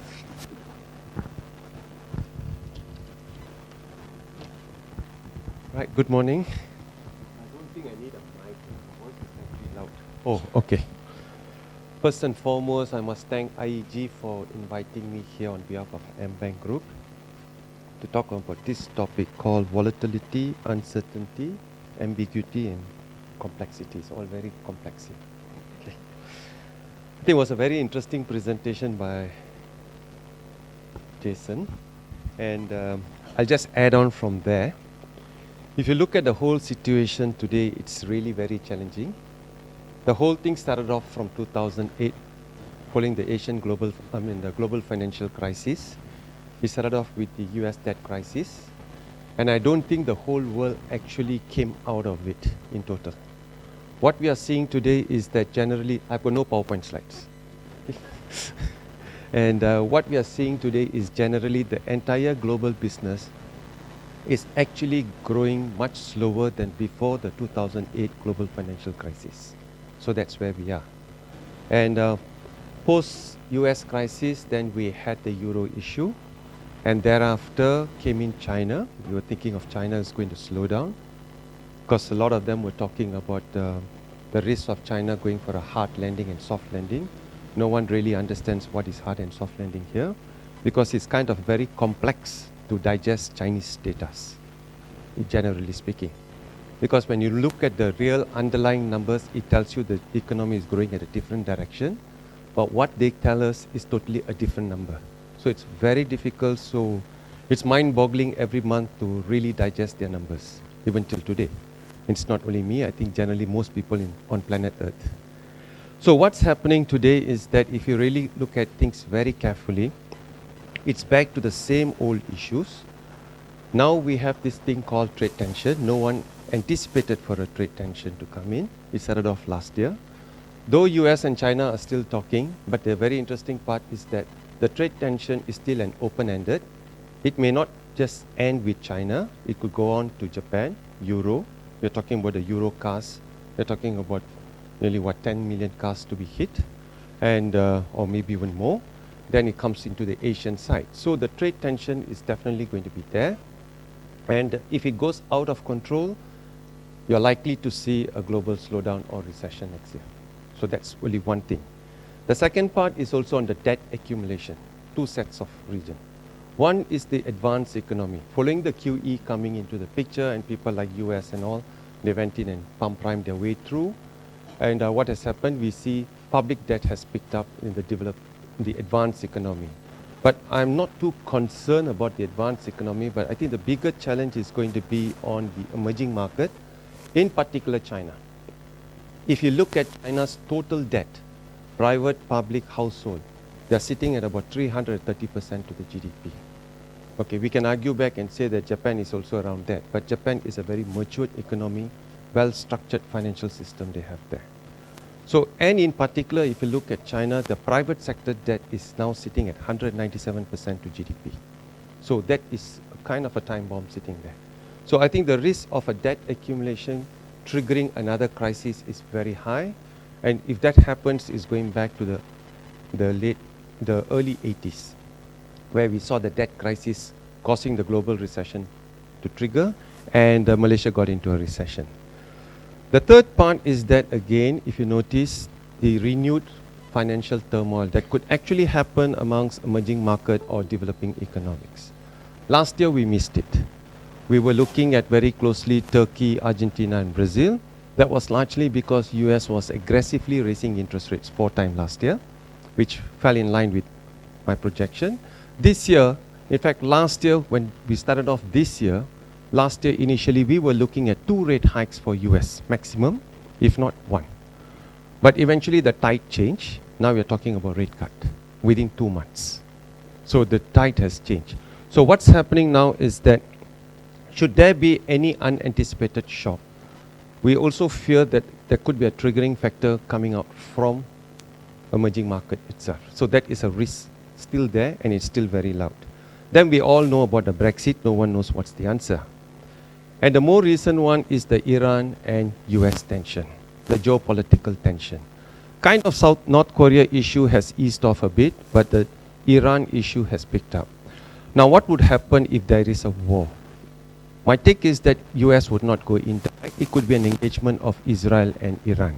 If that happens, could that then bring back to the second oil shock of 1979, 1980? It may not be like the first oil shock of 73, 74.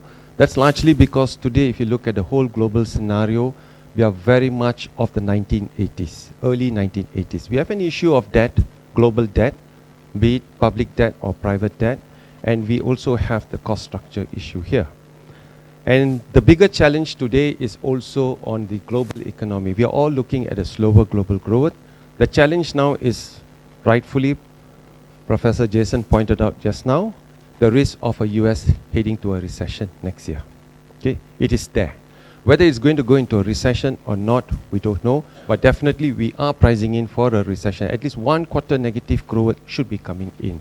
That's mainly because all the fiscal stimulus measures that was instituted by Trump should finish off or should wane off by the 3rd quarter of this year. So thereafter, he's not going to have much stimulus impact coming in. So without that kind of stimulus impact, growth is expected to slow down.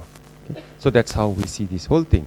Adding to that, it remains quite unclear how Euro is going to pan out, because with all the tricky issues still there, so we are expecting a slower growth in Euro. China also, we are expecting a slower growth, irrespective of whatever GDP number they print, but we are looking at the whole situation coming off. So the world at large, including Malaysia, we all have a similar challenge.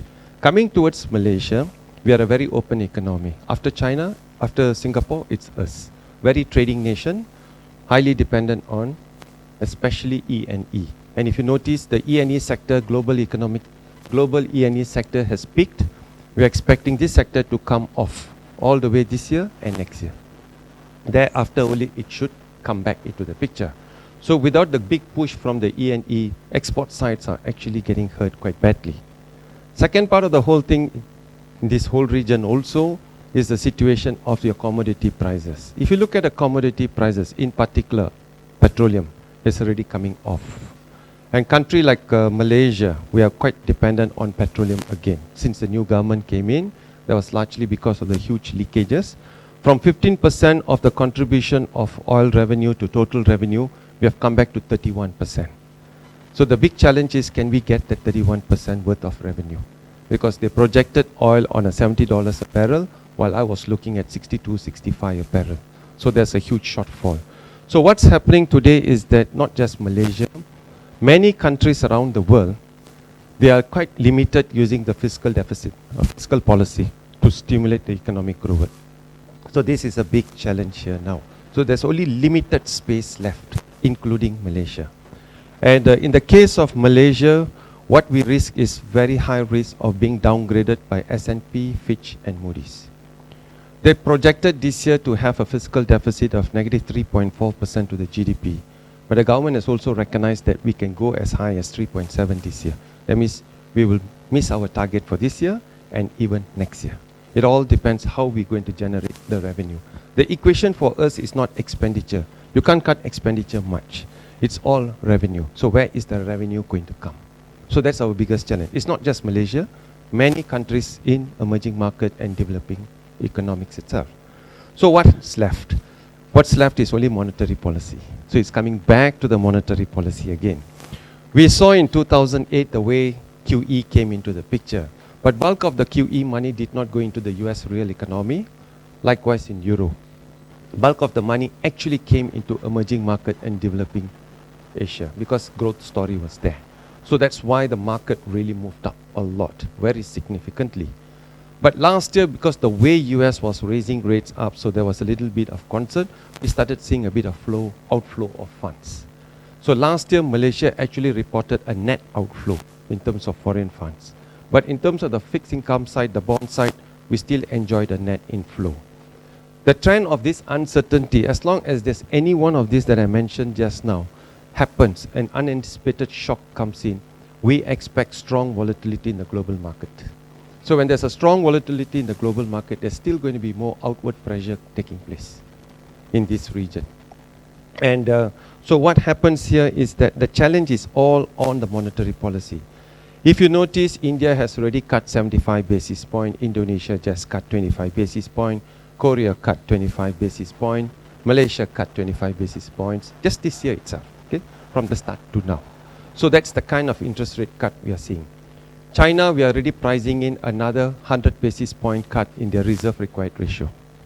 Okay, and that is only for this year. And going forward, next year, we expect them to cut more of this reserve required ratio. Likewise, we are also now slowly pricing in for an interest rate cut by China, People's Bank of China. In the case of US, it's very interesting. All of us were looking at 2 rate hikes or 1 rate hike at the end of last year for this year. Then eventually we switched the story to no rate hike. Now then we started pricing in 2 rate cuts. That's sometime in July and 1 in September. Now I'm already pricing in 50 basis point cut by next week by the Fed. So that's the kind of aggressiveness of rate cuts we are talking today. So the whole dynamics have changed. So it's coming back again to the monetary policy, and the challenge is whether we are going to fall into a global liquidity trap. That's largely because if you look at business sentiment across the globe, it's coming down, all pointing downwards. Consumer sentiment is also coming down. So what is actually going to drive this economy back? I think that's going to be the real challenge going forward.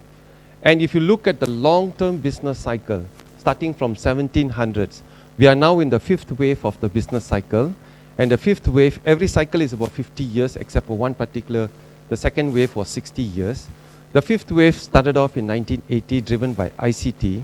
Initially, I was looking at it ending somewhere 2030, but it looks like it's going to end in 2025. And we are all moving towards robotics and big data and those kind of things. So that's the 6th wave of the global cycle. And in all the past 4 cycles, it ended up with a war. It all ended up with a war. The 4th cycle ended up with the Vietnam War, followed by the Israel war with the Yom Kippur War, we call it. Okay? So now we are talking about trade war. Now, would that be continued with the Iran war coming in? So it's always a war that comes somewhere. So we are already pricing, I'm already looking at that kind of scenario because history cannot lie. So that's the way. So what is going to drive the global business going forward? Whether you are doing a retail business or whatever business, it's all back to digital economy. That's where we are moving. So the digital-based economy is what is going to drive the entire global business. Whether you are a retailer, you're a shopkeeper, or what, we are all looking into that direction. And if you notice today, we may say that a lot of businesses are not doing well, which is actually not true. When we look from the perspective as a banker, we see there's a strong pickup in online sales, in anything and everything. Whether it's studying, whether you are as a student, or even you're doing retail business, right up to buying a house or even buying a car. The only thing left with car is that you can't test drive the car online. You still have to physically go and test drive. Okay? All other things are going in that direction. So what's happening now is that basic business model will have to move away from the traditional way of doing business to big data. Okay, you have to learn to digest big data, and we're moving towards that direction.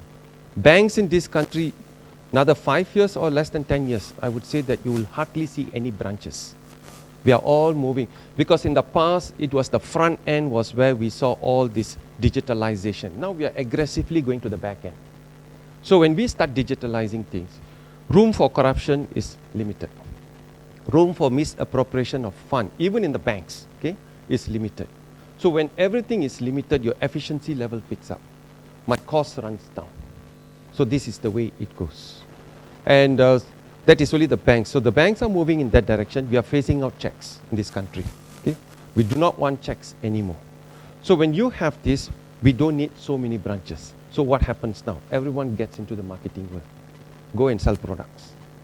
So that is the way we are moving. So that's just the banks. If you look at some of the manufacturing companies, they have also gone into the information technology world. They have moved away to robotics, even the SMEs. They are not waiting for the government. They themselves have moved. These are our clients themselves. So you see the dynamics is slowly changing. And if you look at the digital adaptation index, okay, in this region, the highest is Singapore.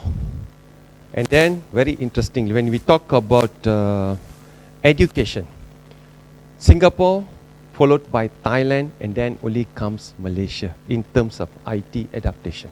It's shocking, okay? It's really shocking. And then if you talk about government adaptation, after Singapore is Malaysia. And if you talk about business adaptation, sad to say, it is Singapore, Thailand, Vietnam, Philippines, then only comes Malaysia, just one shade above Indonesia. So that is where we are in terms of business adaptation of technology. So that's how far back we have gone. So this is something that I just spoke in the parliament recently, and they were a bit taken aback, but these are hard facts numbers. It's not numbers I cooked up. So I think this is where we are now. So the country really needs, if you want to compete with this whole region, let's not talk about Korea, Japan and China. Forget about them, just within this ASEAN region. We have already realized that officially 2015, Thailand overtook us in terms of comparative advantage. Officially. Despite the red shirt, yellow shirt, black shirt, whatever shirt you can call there. Okay, the political beliefs there. Officially 2017, Vietnam overtook us.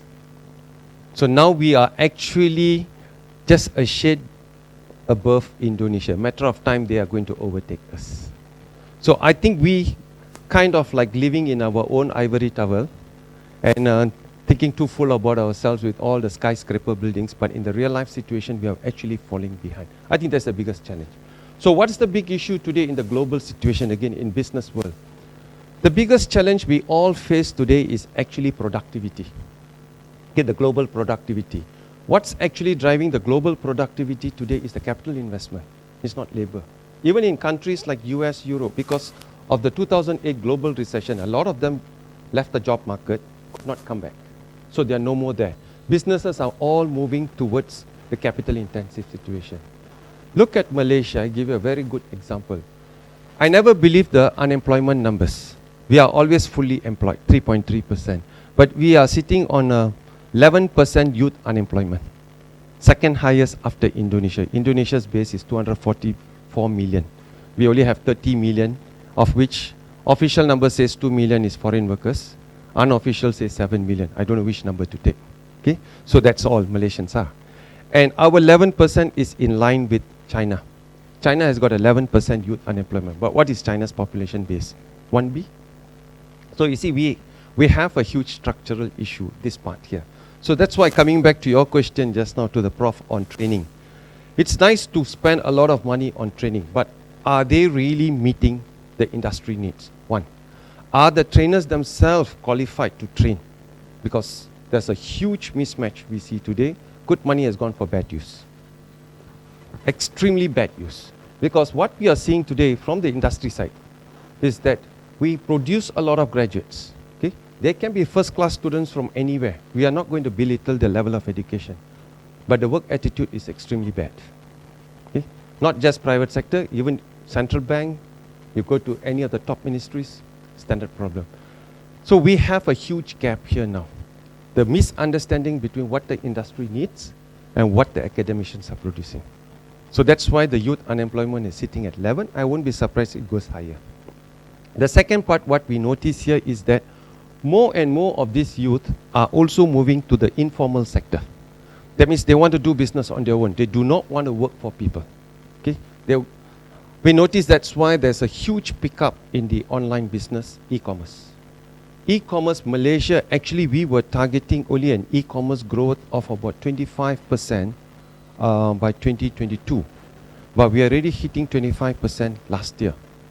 So you can see the volume of e-commerce growth picking up. So that is the way forward we see things happening here. So the other part of the whole thing that she was asking just now, I think was something to do with growth, right? Well, what was it? I can't remember. Yeah, you were asking something on growth, consumer sentiments, is it? Was it consumer sentiments was yourself? Yeah, on the consumer sentiments, it is not just Malaysia's consumer sentiments is sliding, everywhere around the world is sliding. Cutting the rates is very interesting, but what we are seeing is deposits are picking up. So if I cut rates, I go on cutting interest rates. And if the money is not going into the real economy, then we got a challenge. We had this challenge in 2016 when the central bank in the month of January, we cut our statutory reserve required ratio by 50 basis points. Followed by in the month of May, we cut our OPR by 25 basis points. We were hoping the money will go to the real economy, but interestingly all went to financial market. So there was a switch. So this is what we say. Rather than I see the money coming in here, it has gone there, so it did not push this economy out. So that is a standard fear now we also fear around the world. You can go on cutting if it goes back to safe haven papers like US treasuries, yen, Swiss franc, those kind of things, and gold, then you're not really driving that consumer sentiment. We need that sentiment.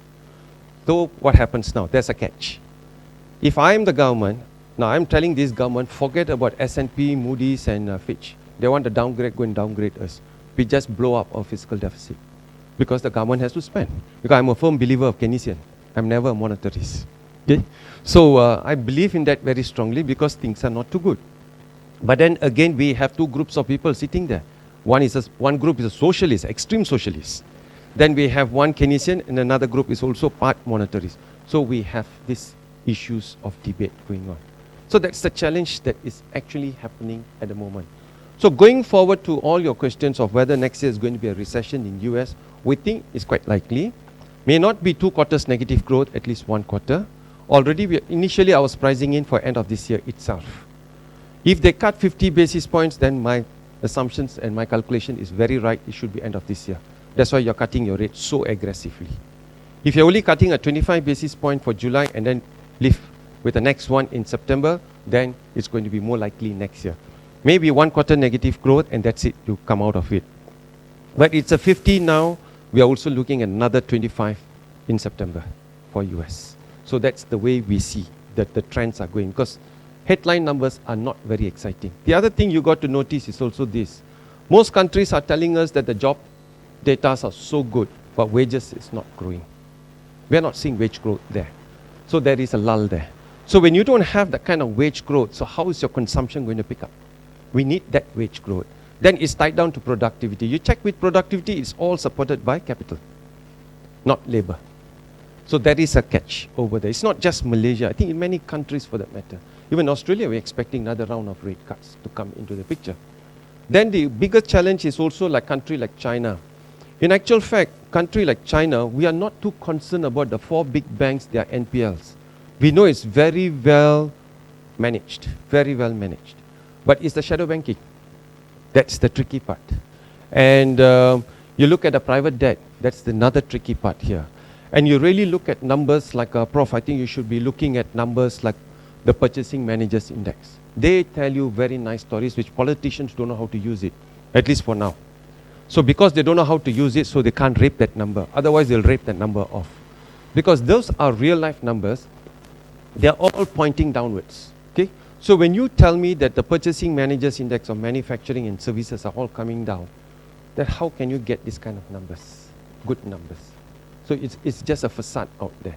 I think we look at these kind of numbers very clearly. So generally speaking, in a nutshell, if you want to ask me any questions after this, you can. In a nutshell, is that it's going to be very challenging, not just 2019. I'm looking at 2020, 2021 also. It's going to be a tall order for us. Okay? It's not just Malaysia, but it's around the world. Already Singapore has already registered only a very low second quarter number. The Q-on-Q number is a negative number. That's the first indicator for us in this region. So potentially it could be Malaysia. The only good thing about Malaysia, we are trying to roll out some of the construction projects that we stopped. And because we were able to renegotiate with China well, and we were able to save a lot of money out there, 20 over billion on the ECRL project. So we hope that this kind of projects come in, things should be good. But the challenge here is also on the political side. Because of that domestic issue there, we are not seeing consumer spending picking up. Yeah. Okay. With that, thank you.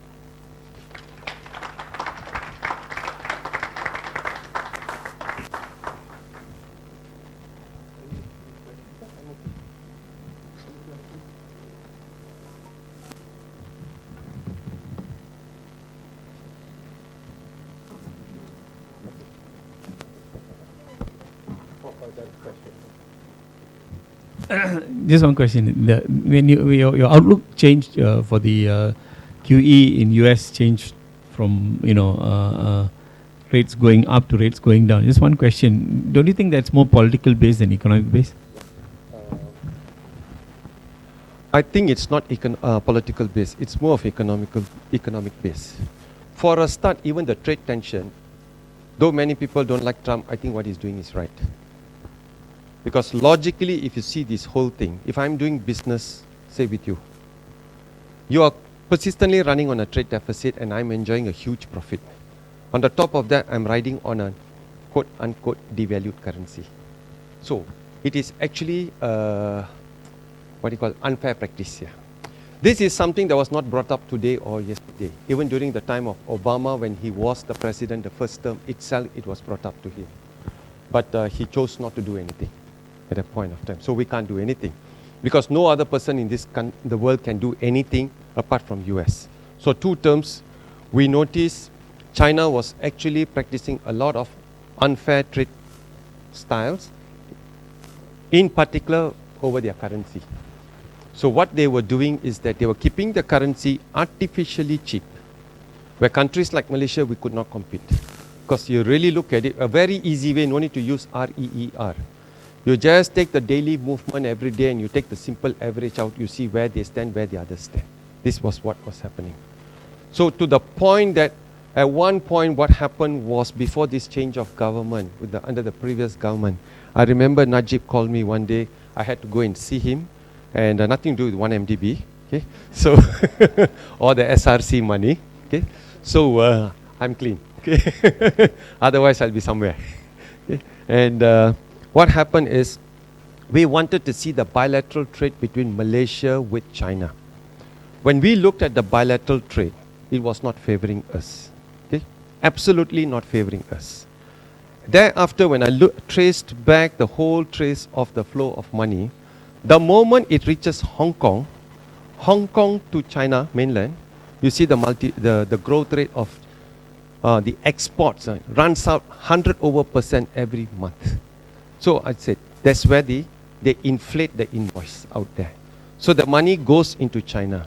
And it doesn't go to the 4 big banks. Straight it goes to the shadow bank. So from the shadow bank, that's how they buy property, this and that, and whatever not. So that was what was happening for the last 10, 15 years. Okay? So eventually when this guy came and slammed all these tariffs, which is one way is good, but then he started hitting everybody. Because the US perception is, as long as I have a trade deficit with you, that means it's manipulation.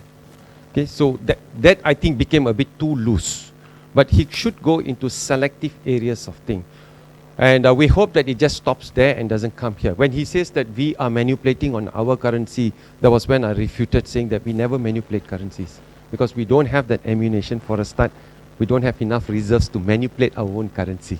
Okay, so that's the tall order that we are facing today. So I think that part of it is good. Talking about this cutting of the interest rate is because sentiments are all coming down. So when the sentiments are coming down, yes, Trump wants a cheaper dollar. Trump actually wants the rates to go down because he does not want a strong dollar. A strong dollar would actually go against his trade, his exports. He's got 30% of his GDP is exports. 60% is all private consumption, and that is coming down. So logically, if you are the president, you'll do the same thing.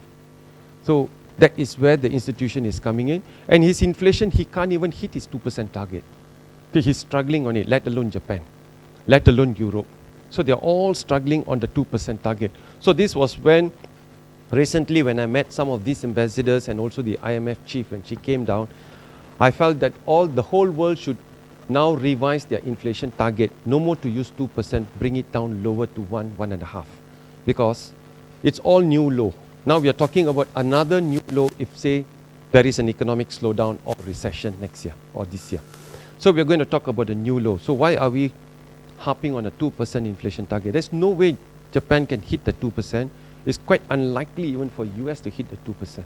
So you might as well bring it down lower and work on a new norm, new low, and a new set of policies coming into the picture. So World Bank bought the idea, but IMF is only like 50-50 kind of thing. The second part of the whole thing is that for countries like Malaysia and all, not just Malaysia, anywhere, what I see today is, I don't foresee a risk of a real GDP recession, to your question, to Prof just now. What I foresee is more of a nominal GDP recession. This happened few times in the past. Because when you do not have the kind of underlying inflationary pressure, nothing is moving up. So you need to ramp up that inflation side here. So it will be good if they have a war there in Middle East. Okay, it will be really good. At least we see the oil price going up, and Trump doesn't pump in his shale oil. Then at least you'll see some cost push pressure somewhere. Sometimes you need a cost side inflation if there is no demand side. I mean, sometimes it sounds cruel, but you need somewhere something, you see, to spur something up. So the other way is, what we need now is to actually ramp up the nominal GDP. You can't do much to your real already. So the nominal can only come in if the consumer spending picks up. So this is where we are. So to your question, I don't think it's politics. It's definitely an economic business kind of way of thinking.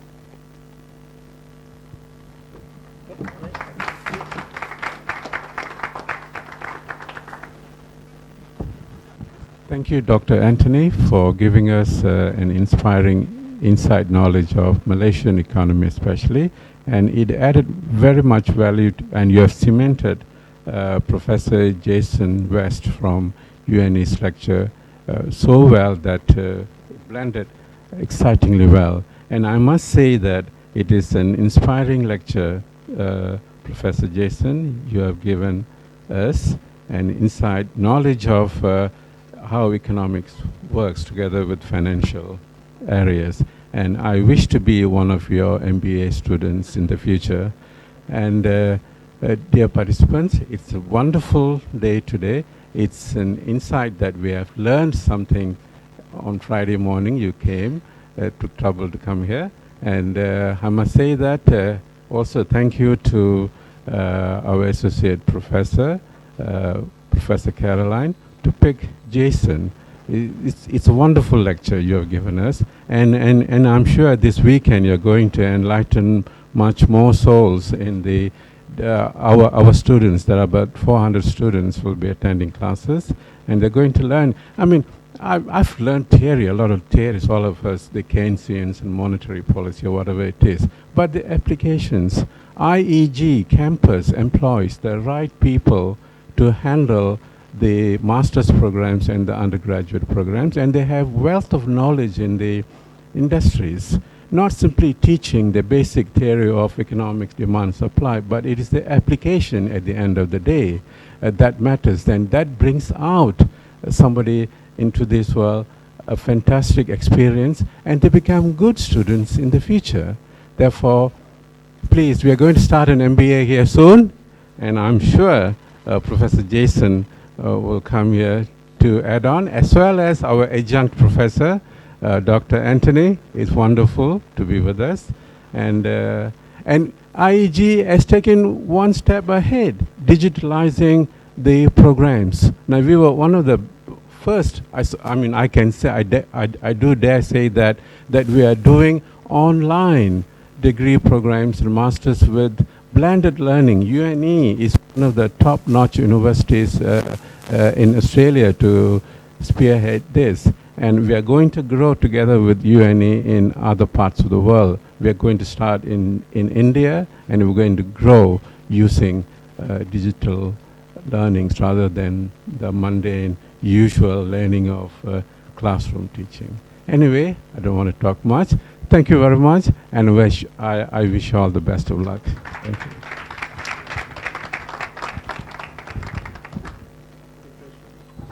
Yeah, please, we have some refreshments over there, and we can discuss there as well with Professor Jason, and of course, Dr. Anthony as well. He will be here with us.